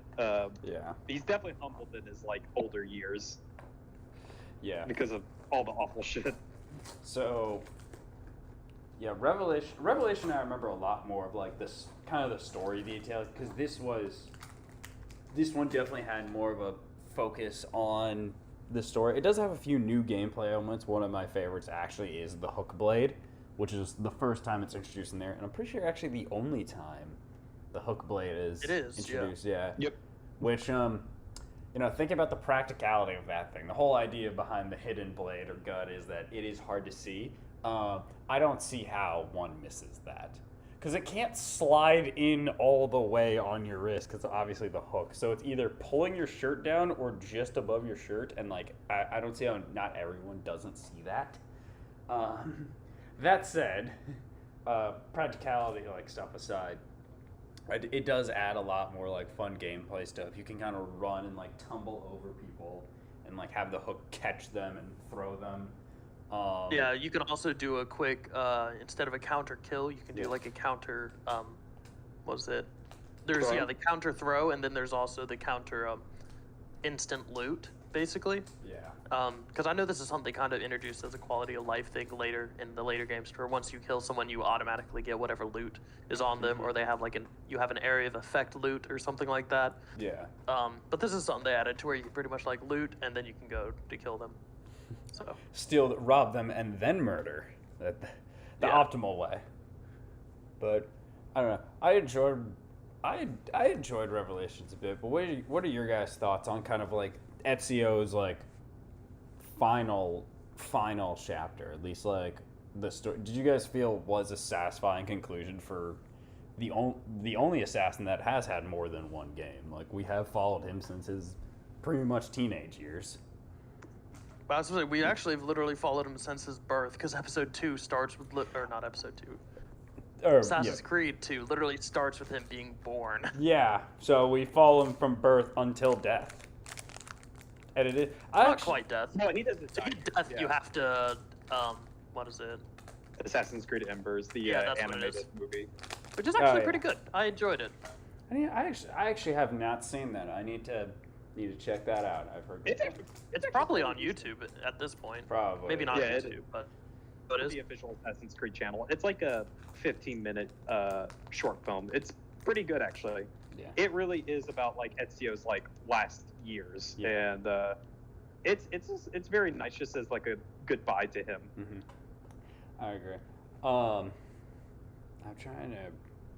Gosh, I liked how I said this one I remember more of, but now I'm like really looking back and I was like, how does this one end? And then I remember like, oh, this technically isn't the end of Desmond's story either. This just sets up the actual end, which is the next game. But this one I think it's a big thing, and the reason it's called Revelations, where this is where it gets into a lot of. I know we talked about Desmond before, but like the pre-humans and that whole era, and then also Isu. the Isu. Thank you. And it really It's alright that you don't remember their name. It's Yeah. fine. Yeah, but it's the big thing about this is like it is kind of like connecting 1 and 2 and the present day story. Like even Altair or Ezio is trying to find more information about Altair, and then Desmond's trying to find out more about both. And there's even they do weird science magic where they actually even get a chance to interact. All like Desmond and well, kind of interacts, not really. It's a weird scenario. It's not really interacted, because I know at the end of 2, basically you have, what's her name? Minerva? Yeah. I think. Yeah, she pretty much talks directly to you through Yes, Ezio, because it's kind of at the end, he's like, Who are you talking to? she's literally like dead stares at you through the screen. Yeah. And you just have Ezio just like, Desmond? Who's this Desmond character? What's a And then Desmond? at the end of this one, Yeah. he talks to you directly, pretty much towards the end. He's like, I've heard your name once long ago, and now it lingers in a dream or whatever. Yeah, And I forget exactly what he continues to explain upon him. Just something about, I know you've been looking at my life for something, and like, I hope you find it, or something of that ilk, basically. Yeah, and I mean, like, that ties a lot into like Ezio's, I guess, character, because like that is kind of the prophecy or whatever he's sort of given in like at the end of 2, and he's like, I don't really understand what my purpose is out of all this. And Revelations is basically about him fulfilling his final purpose, which is like because like Minerva says, it's like you're not the person who's going to bring about change. You are the messenger. Yeah. He's I a glorified. believe, like, He's the also, most like, complicated telephone in the world. Yeah, but like I think what it is like the way I kind of interpret it is like how it progresses with Ezio is it's him realizing it's just like it's not my job to necessarily be the savior or the person who changes the world. It's just to be the messenger, and I think it's like him becoming like a lot of Ezio's journey is about him being sort of humbled about his place in like the universe, and I think that's him finally in his old age accepting like, yeah, my job isn't to like solve all of the world's problems. It's just to pass on this message to you. And I don't know. I think that's, like I said, it's another way of like saying goodbye to Ezio. And it is cool that like throughout, I guess I'm going to get a little bit into like my thoughts on like Revelations. I think what Revelations doesn't have as tight of a story as I like in AC2.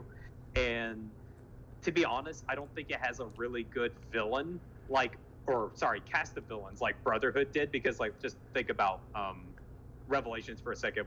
Who was the main villain in that? The main villain was Solomon, or Solomon was your friend. It's basically some family politics, and you help the son from the, I believe, brother or uncle, pretty much from taking over. And you have and they're part of the Ottoman Empire, and then you have the bourgeoisie, that were kind of like on their way out, that the Ottomans are kind of like kicking out. So. Yeah, and like and I'm saying that every villain has to have a personal connection, but it definitely feels like Ezio is just kind of getting wrapped up in someone else's problems, and it's not really connected to him that deeply as a character, you know? Like, I don't think there's ever an interaction with those people that's comparable to the stuff where he had with like Rodrigo or Cesare and like 2 in Brotherhood. So like my personal belief is the villains are just not that great or memorable in Revelations. But it does do a pretty good job of like sort of retconning and improving Altair's image, and then just sort of like putting a wrap on like Ezio's like sort of life. I do like at the end of it is like, yes, she is substantially like younger than him. I think about a good 20 years, but Ezio gets a wife, someone to settle down Sophia. with. Yeah.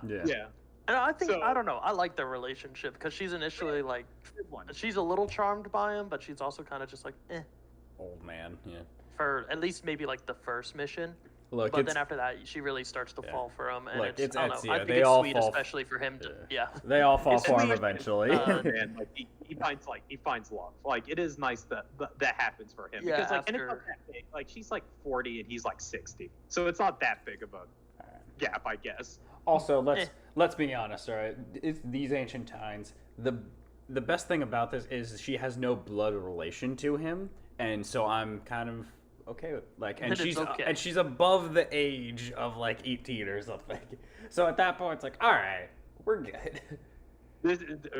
Drew's like, this is the best we're gonna get from like ancient times. It's like relationship. It's like, and also this is she good does as it like. gets, man. We also gotta remember this is video game development. They can't actually give him a 60-year-old woman, because it's like, nah, she's got to be a little still pretty hot. It's like, I don't know. Maybe it's just my mind because I made the joke earlier, but it's like this is the type of Ezio is the type of guy. It's like, in his older years, he probably would get a younger woman. Like it's Ezio. You loved it. You love him. Everyone loves him. Everyone falls for him eventually. Even his old age, he's still got the charm. Yeah, but yeah, I like that part about Revelations. I think the biggest downside with Revelations is honestly like, despite them adding in a couple of new gimmicks, like, and I like some of these gimmicks, like the customizable bombs, the Oh hook yeah. blade. that and was some fun. of the- I forgot to yeah, mention the some of stuff is customizable not so bomb. good. Yeah, and some of the stuff is not so cool, like the Den Defense. Like it's really like whatever. I think this is around the I time liked when Assassin's Creed. I'm glad you do. Someone has to. Uh, I don't think it's the worst.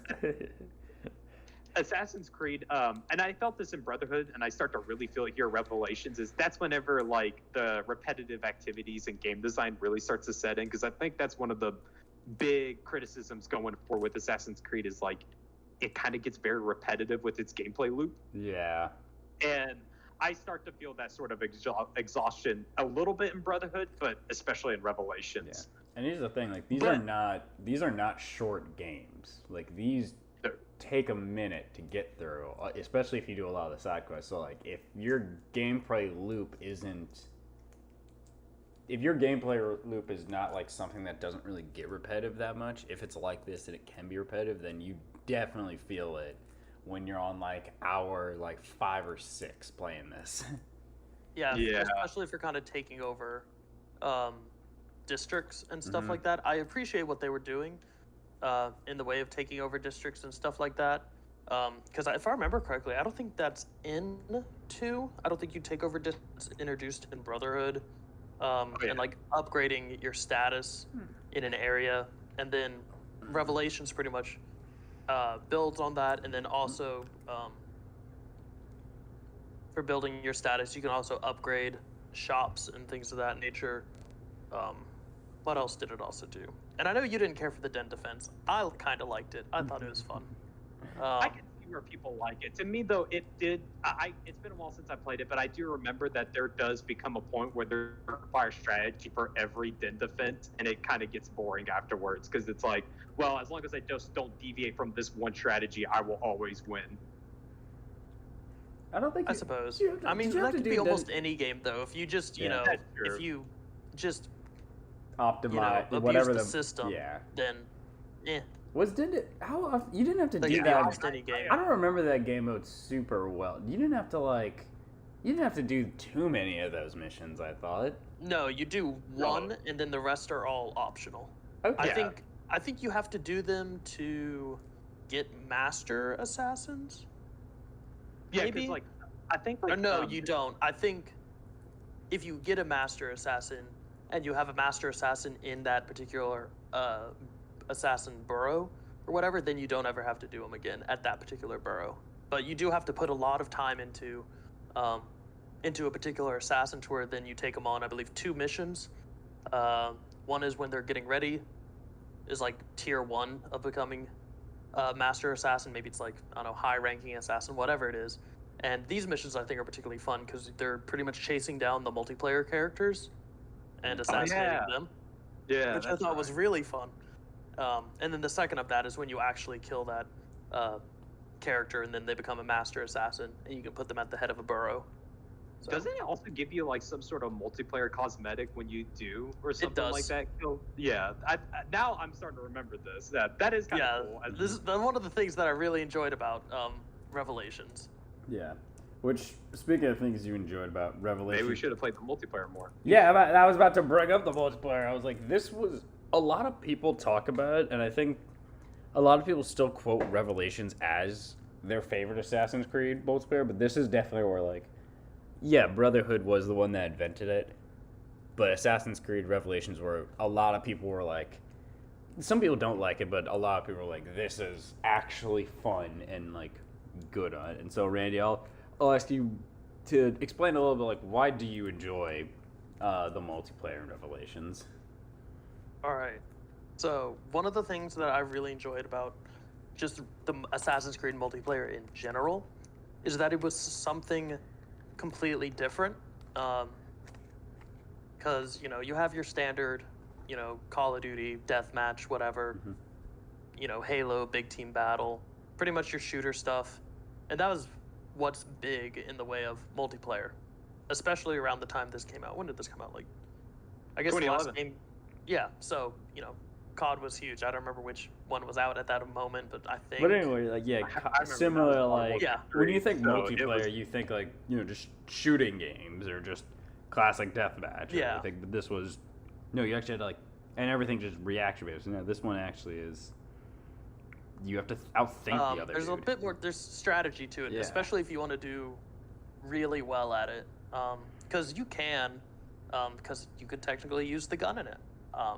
It is on a cooldown, of course, and you didn't get as many points on it. So basically, it was a points-based system that was about how stealthy you could kill someone, because you get pretty much extra points if you kill them from pretty much like a blended crowd or from a bush or a bench, something like that. You also get points for different styles of it, whether it be a acrobatic kill or an aerial or whatever. And then also you have different levels. So this is something that was kind of debated about in, I believe, Brotherhood. The meter would started at incognito and then would go down to like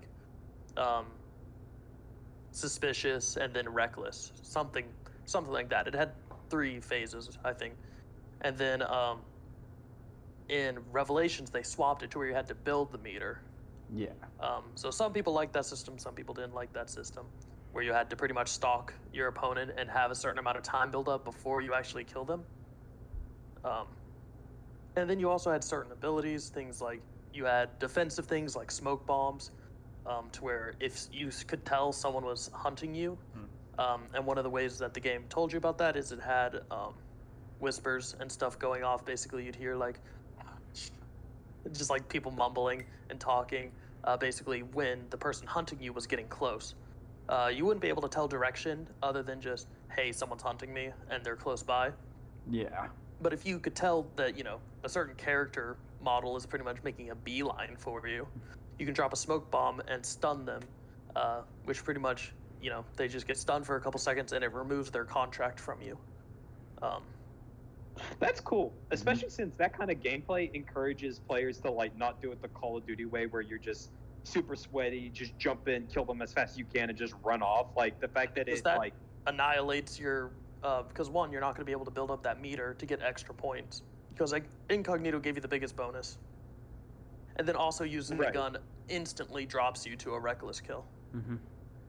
So it really encourages you not Yeah. to do that, but it also encourages you not to do the same thing over and over again, because I remember it having variety bonuses. So you would want to go through these different types, whether it be, you do want to get at least like one reckless kill. You want to get a incognito, suspicious, and acrobatic, and aerial. Things like a ledge kill counts as variety. Poison kill, if you are able to get up to someone, hit them with a pretty much you have to get within arm's reach, to where at that point they should be able to see the big, at least if you're playing it on Xbox, the big B button that says, hey, stun this person after you poison them. But if you can get close enough and hit a stun on them, then it's, or not a stun, if you get close to them, you can have a full incognito poison, it's worth massive points. Even more so if you can get a focus off, but you pretty much can't get a focus off considering there's a big B button over your head. One of the things you could do, which was kind of cheap in my opinion, was comboing smoke and poison and using smoke bombs offensively to get that focus bonus. But Yeah. But I think like that's. I mean, like I said, that sounds cool though. Like that like there is. yeah, it was super fun. Yeah, there's not really many like multiplayer games like that. Like I really wish that like in a sense that Assassin's Creed would have kept that multiplayer like system in some way still going. It would have been cool to see other like games try to adopt a system like that. Like I could easily imagine, like I play a lot of Hitman, and Hitman has like a lot of like incognito type stuff and like poison. That would have been cool to see that game also like include some sort of multiplayer mode. Yeah. It was pretty interesting of the way they implemented the system. So I know how I said instantly if you see a character beelining for you, but wouldn't it just be easy to tell, hey, I know that there's, these you have a match of 4 people. I need to look for these exact 4 character models. But in the match, the general population is then filled with other character models, depending on the game mode. If it's most wanted, I believe, or no, it wasn't most wanted. It's just wanted, where basically it'd be a full map, and you'd be assigned a target, and there would be character models that are also the same character model as you. That's cool. But it is a much larger map, and so I wasn't as big of a fan of that because you're usually you're just running, trying to catch up to whoever you're chasing, because the map is so large, and then by doing that, you're gonna end up getting killed, or you're gonna get killed before you even get to them. So my preferred mode was deathmatch. It was a smaller map. I believe if you have a full lobby, you'll have only 3 character models that populate the map, and none of them match the character models of the players, but there was a certain ability called Disguise that it would transform you into one of those character models for a short time. Things of that nature.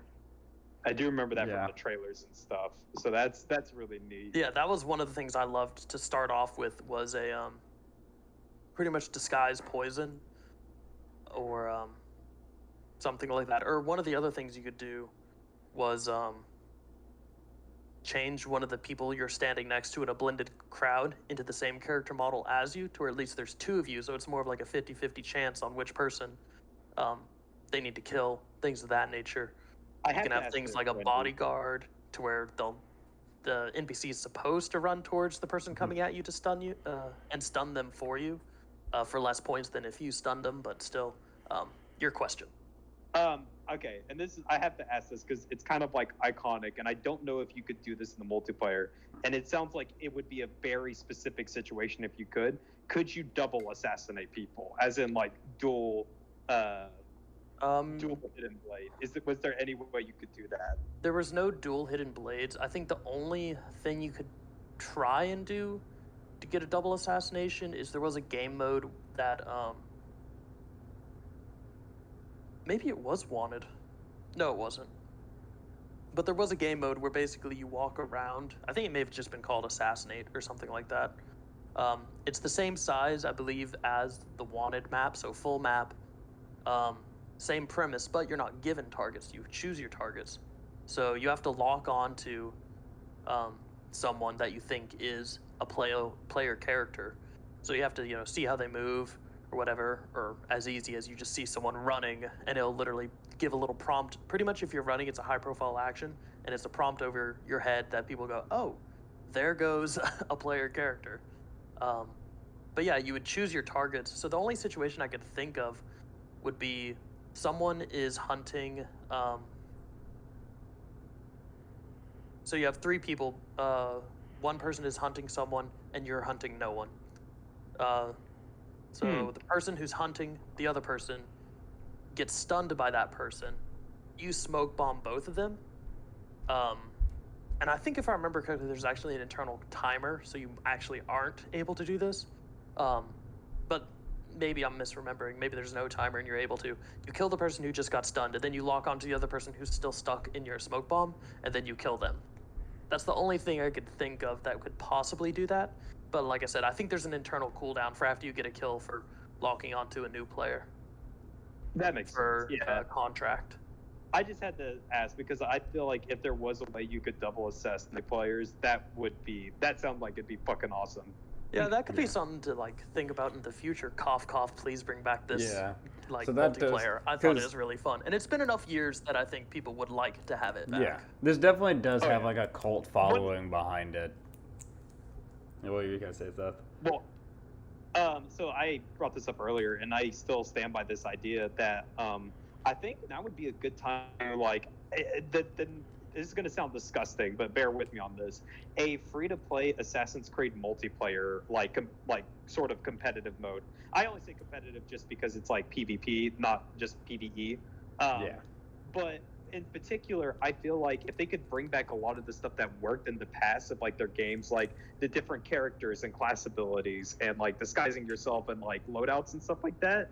But this is going to sound like a meme, but I'm dead serious about it. Make it kind of like an Among Us type thing, because it's sort of like you're trying to suss out like, I definitely meant that on purpose. Among You're Us. trying to, Like figure out who the you're- actual assassin is. I know what you. Yeah. yeah, like if Yeah. everyone's like playing like as a Templar, it's like, okay, find the assassin, Yeah. or assassins, and it's just like, you're still like completing objectives. Maybe there could be like some like PvP type things where it's like you're completing missions, but all the while like someone is trying to like sabotage it, like the assassin or whatever. Yeah. I know this sounds like a meme, and I understand why, but like I think a lot of players are into that kind of like social multiplayer now, where you're trying to like you're suspicious of your friends and you don't know what you're up to. So, and I feel like an assassin versus Templar mode would fit that perfectly. No, honestly, like I actually do totally agree with you. That's 'Cause not I really think- nice, actually. Because I like having that social thing would be really fun. I almost kind of like you said, just make it its own game where it's like maybe that mode where like you call it Assassin Among Us is an extra thing, and then you also have the classic mode with like Randy's thing, but like With Like the death matches. Yeah, like and deathmatch, Wanted yeah. and Assassinate and like stuff I feel like that, you because can make if they bring it back, I really hope they bring back those classic modes. Yeah, They were super fun. like, and I think you can do this as a free to play, and then make it so like you buy skins from different eras. Like, yeah, maybe I want to play as Ezio, or maybe I want to play as Kenway, or like a pirate, or a Viking, or like The any. only issue I see with that, with it being like it's supposed to be stealthy, if you buy like an exclusive skin like Well, yeah, that, it it'll would still point have you to out. like populate. Yeah. the You world You have to and stuff populate the like that. world, which yeah could be weird, So but then honestly, it's almost like no one got the skin. But I don't know. I would still say like if I'm you sure they could get- figure out a way yeah, to if make it you work. like let's You say could do, you like, load victory into a match. animations or something. Yeah, Like- like you load into a match and like, oh, I have the Viking skin because I paid money. Well, that means that not only am I the Viking skin, but but there's a bunch of other NPCs that look exactly like me. Okay, Yeah. I guess yeah, to where like Like it just fills the and world then with you more have of the you. chance of Yeah, Well, no, because I guess if it's Wanted, then maybe. yeah. Well, no, because if I remember correctly, Wanted didn't work that way either. To where I said, in Wanted, you'll enter the same NPC model as that character, as that player character. I think even if you use disguise in that, you'll still change into like one of the three. Yeah, that no you'll change player into a is playing different as. one, but that's still Yeah. that still will mess up the player because if I'm looking for Yeah. a Viking and a pirate comes near me, I'm like, oh, I'm fine, in theory. But it's Yeah, that mind I game, could and see I that still and it can still Possibly work working. in the. They just couldn't be like.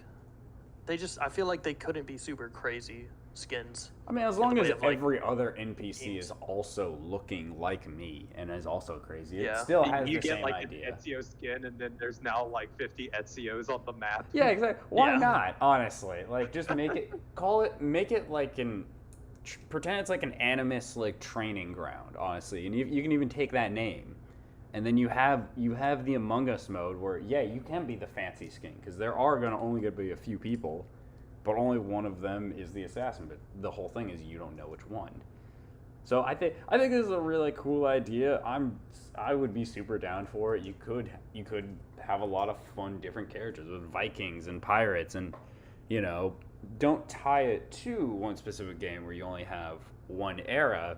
Yeah, make it just Animus training grounds or something like that. So if that Well, does come out in a few years, they definitely stole it from us. But yeah, I agree with you guys because this is a very Probably not. I'm sure it's something they've thought about. yeah. Ubisoft is pretty good about ripping off ideas from other places. Like, remember when they tried to make like their own battle royale? What was it like? It was like Pixel Run. I can't remember the name of it. But it was like it basically it was around the time Titanfall came out, and Ubisoft was like, "Oh, we're also coming up with our own battle royale," and it died off like super quickly. Yeah, it never really came anywhere. But yeah, that's kind of we've gone on a very long time about that. So I guess before we The multiplayer, yeah, you Yeah. got me started. but that's As I why was talking about it, I was just remembering more and more about it. I was like, oh, Well, this I mean, game was yeah, that's the awesome. point about this thing is like you remember more and like there are a lot of good elements. But now it's kind of everyone's favorite thing is like, do you guys have anything more before we go to the fresh picks about not just Revelation or not just the multiplayer, but like these first 4 games, like the starting out? Do you have any closing thoughts?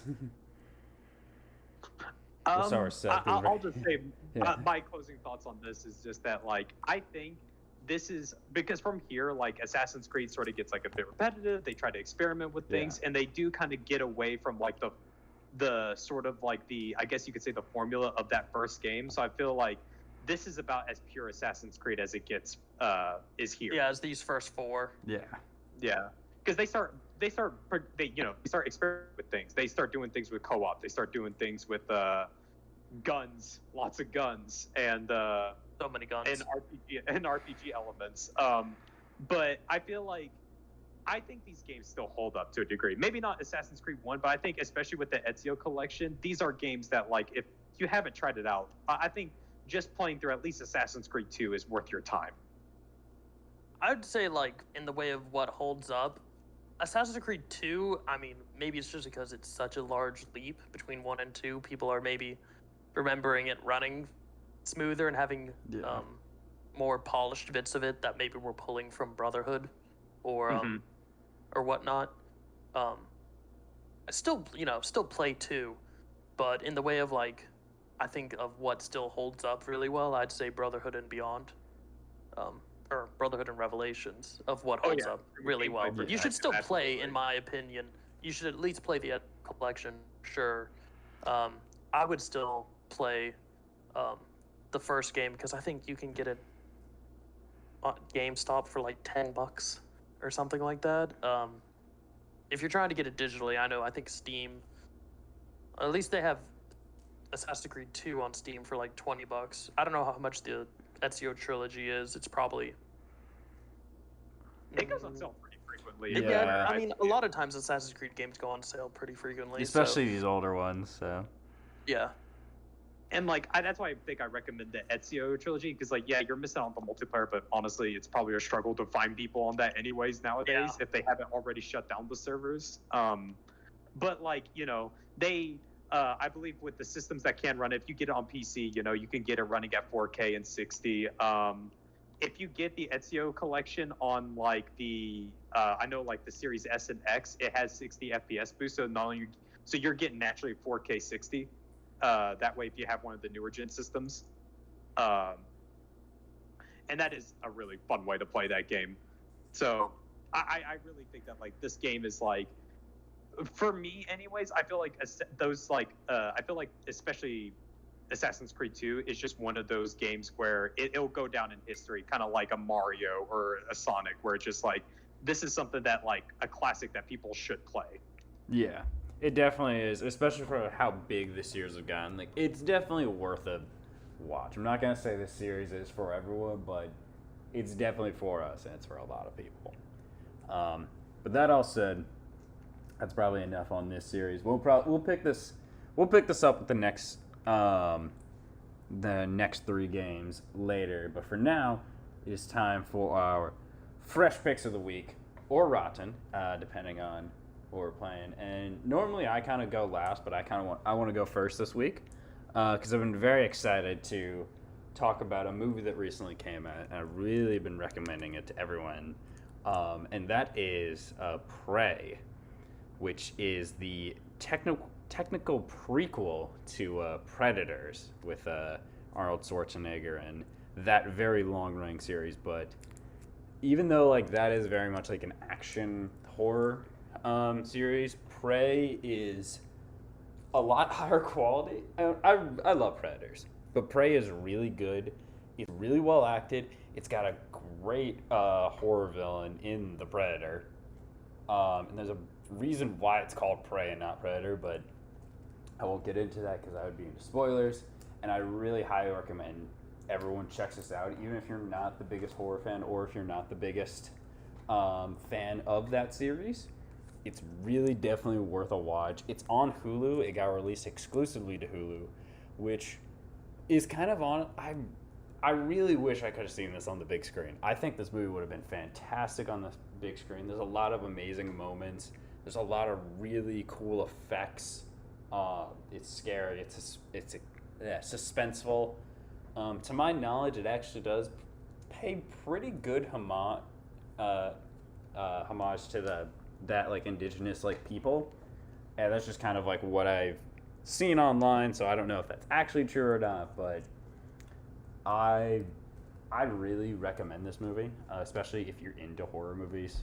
So yeah, definitely if you have Hulu, definitely go and watch it. Even if you just have the regular version, when I play it didn't play any ads for me, so I think it's one of those exclusives. So definitely recommend that. And that's all I'll have to say. Seth, do you have a fresh pick of the week? A couple, but I do want to add that like I am very intrigued by like about checking out this Prey movie because it does sound like a whole like bottle of fun. Yeah, I really wish they put on theaters, but I guess they didn't.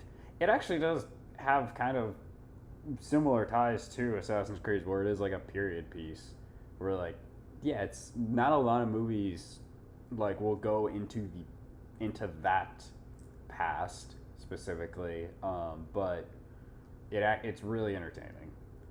It's a really creative movie.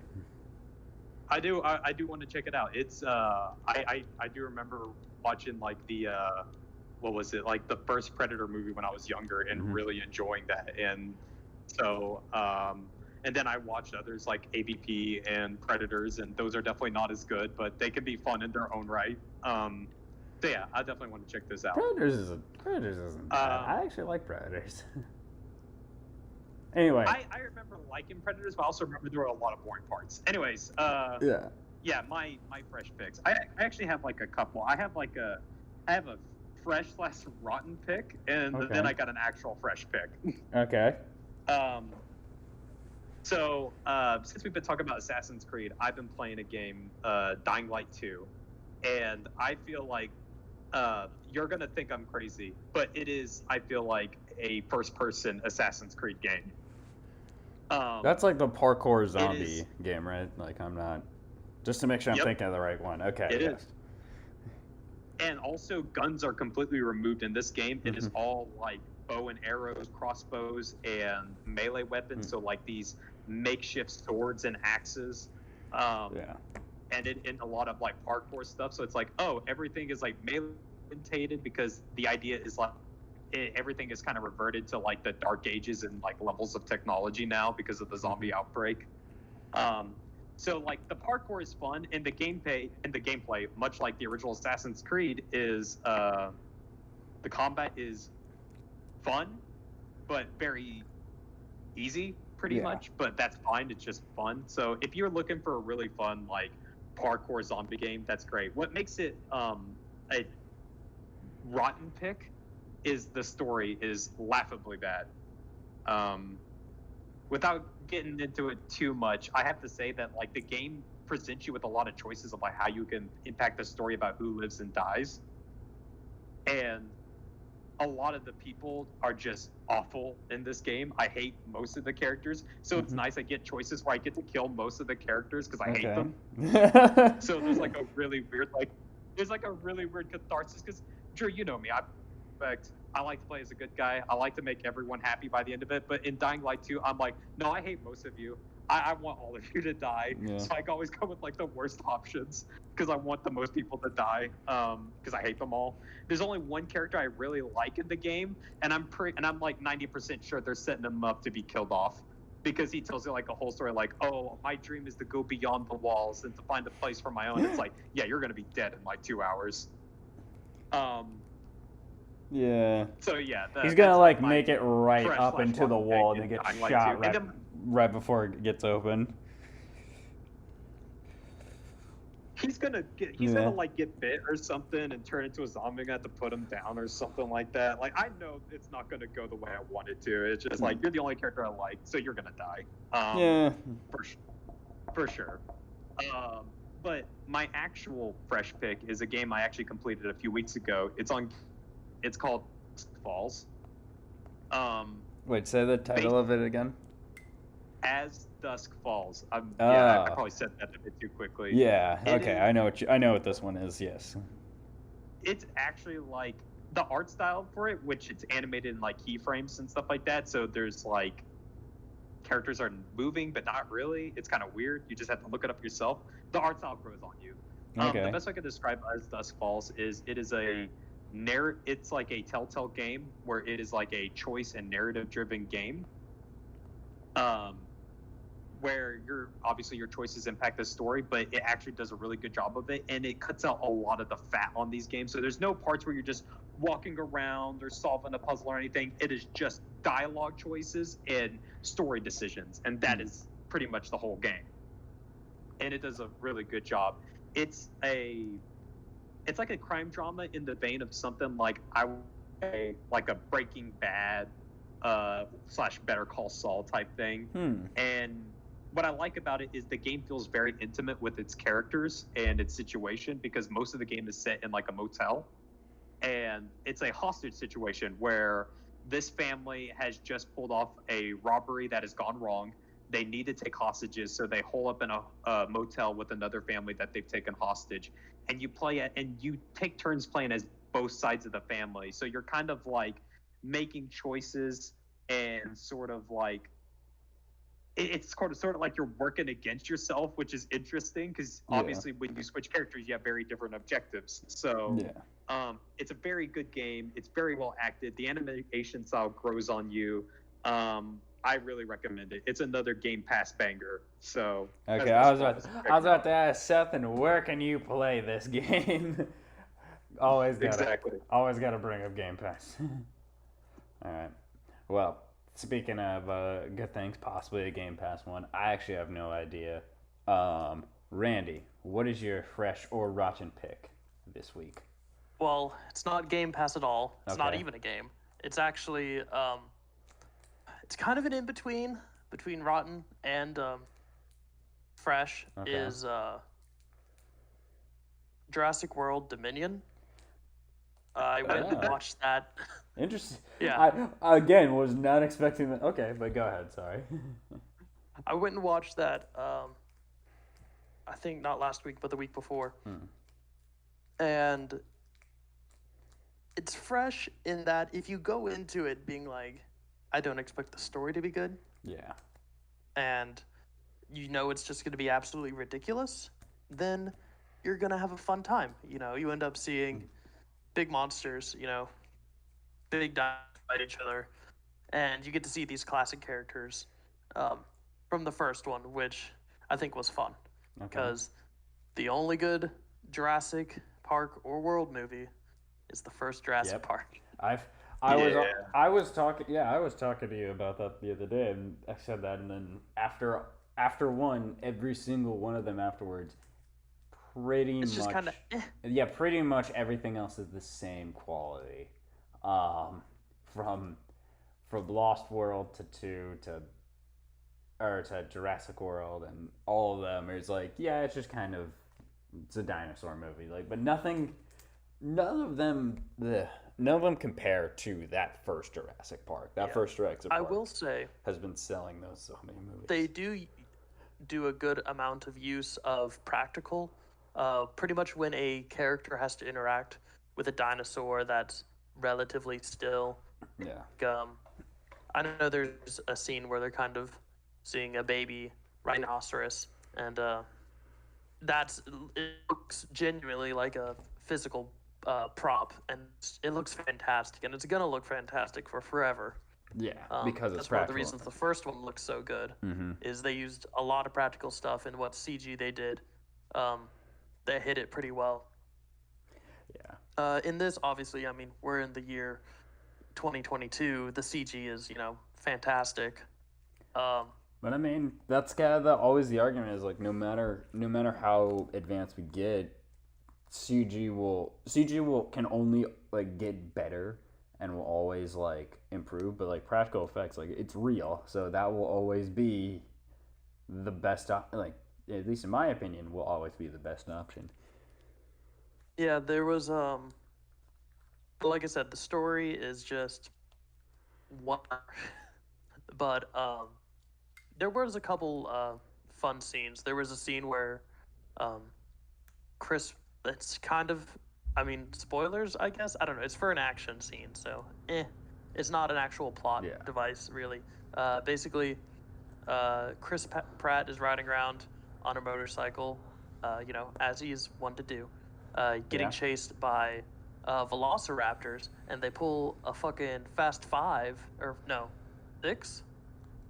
Yeah, Yeah, Fast one of and them. Furious 6, Yeah. I believe, with the freaking plane taking off on the like bajillion-mile runway. It's not as long as that runway, but basically he's getting chased by velociraptors as he's like driving towards a cargo jet, and he like rides the motorcycle up into it like almost last second before it goes off of a airstrip that of course falls to a cliff because since but he gets on, and so does a velociraptor, and he like shoots the bike out under him, and as he falls down, and the bike pretty much bounces off where you would go into like the cockpit area where it's kind of blocked off, Yeah. flies over him, and the plane is taking off at this point. They're over the water, and the bike floats, like flies back, hits the velociraptor, and it like flies out the cargo bay door. And I'm like, okay, that was dumb as fuck, but that was amazing. Like, there's an entire sequence, and he's like Yeah. riding that motorcycle pretty much through a city to get to this cargo plane, and it was, I don't know, I thought it was super fun. I don't know what you're talking about. But, That all so makes it's also complete really and like I normal said- sense to me. Fallen Kingdom, is what you're saying. Is better than Fallen Kingdom. To be honest, I didn't watch Fallen Kingdom. Oh, okay. Look, and They recap it, they recap it. Something about a clone girl. oh god, I forgot that girl's like clone. Yeah, and she frees all the dinosaurs and kills everyone. It's not even a Yeah. joke. Like the reason that this movie exists is because this little girl's like, I feel bad for these murderous reptiles, and then sets them off. And I was like, there's a small village down the road that you just killed everyone in because Also, you let a I don't T-Rex know- go. I don't know if they do it as much in Fallen Kingdom.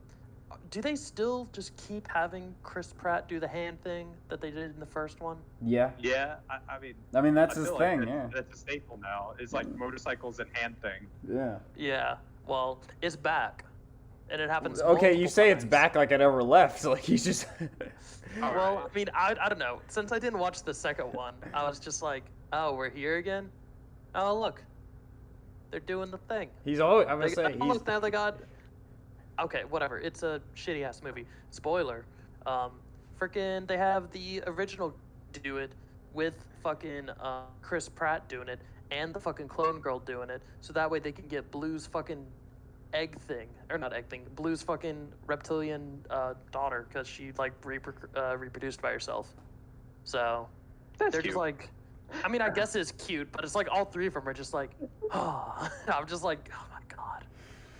I Okay, get it. I have saw to ask the this. meme. I remember the meme, guys. It's fine. You don't have to keep doing it. Like I mean, it's an actual like plot device. Like they're trying like people just turned I it have into to a ask meme. this. Is Yeah. there okay? I have to ask because like this is also kind of a staple now with the I guess the Jurassic World series. Is there a part where suddenly like out of nowhere they're saved sort of by like a T-Rex coming to fight a new Oh, at dinosaur? the end, of course. Yeah. Okay, Look, just making sure that's. I So wanna it also makes point the out that, like- fucking Jurassic Park logo, Yeah. because it's pretty much like the place that they're at is like this research facility sort of slash nature park, and basically there's this like art sculpture and like I don't know, I guess the main fucking garden where you walk in, or like main entrance, and one of the sculptures has like this big ring on it, and basically the T-Rex comes through and it's like lined up perfectly to where it's behind that ring to where its head is in there, and I'm like, oh look, it's the logo. You know, they used to be a lot more subtle about that. They just had Yeah. the damn thing roar. I mean, it did roar. It roared with I don't know what the other dinosaur was called, but it pretty much had like, I call it fucking Edward Scissorhands dinosaur. Yeah. It had really long like Dude, nails. okay, let and me. shit, No, and- because yeah. this popped up in a YouTube recommendation as you were talking about this, and I can't believe you forgot this name. I haven't seen this movie, but this just popped up because our devices listen to us. It's literally called Gigantosaurus versus T-Rex, and I see this thing you're talking about in the thumbnail. Yeah, the big like fucking scissor hands Dude, thing. it's called Gigantosaurus. That's like the thing. That's like the Well, name no, I think that I was the made thing up. it made like the main thing it fought. I know. Because Well, that's the, what like, I'm the talking T-Rex about. fights it Yeah, no, but against that's what I'm talking that about. Like, thing. that's the name I would make up as like a 12-year-old. They really called something that in this It's movie. like Giga. It's like Well, Gigadontosaurus Rex or no, something. Yeah. Okay, hold on, Drew. That's a real dinosaur. Gigantosaurus is like a legit real dinosaur. I remember this because I read an eyewitness book. Is this real? This thing's real. This Edward Scissorhand looking thing. That's what that thing looks I think like. the Gigantosaurus is whatever the hell it is. That's not Edward Scissorhands. That's a different thing. Wait, but The the Edward thumbnail. Scissorhands and the T-Rex work together. Oh, to they're kill the friends. Gigantosaurus, and then they both Oh, I see. friggin' roar, and a lightning bolt strikes. And I'll admit, it was pretty dope to see in theaters. Okay, well, The you know, loud, large sound system going, and it's just Okay, well- lightning, and I'm like, all right, that was cool. well, we've been talking about T-Rexes for a while now.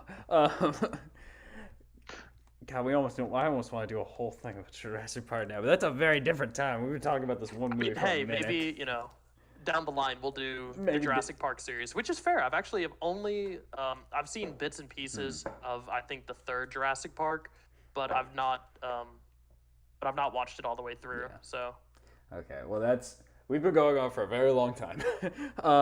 That said, thank you everyone for watching. Thank you both for being on the show. I always appreciate it. of course, No I was problem. glad to be here. Yeah. All right. So again, everyone, thank you for watching. Game Pass, please sponsor us, and everyone stay safe. Ubisoft, please make the multiplayer. Yes, that as well. Steal this idea, please. Yes, steal the It's up site. to you. All we want is just like our names in the credits. You don't even need to pay these other two. Okay, I'll take all the payment. Thank you, Ubisoft. Yeah, whoops, that was the wrong button.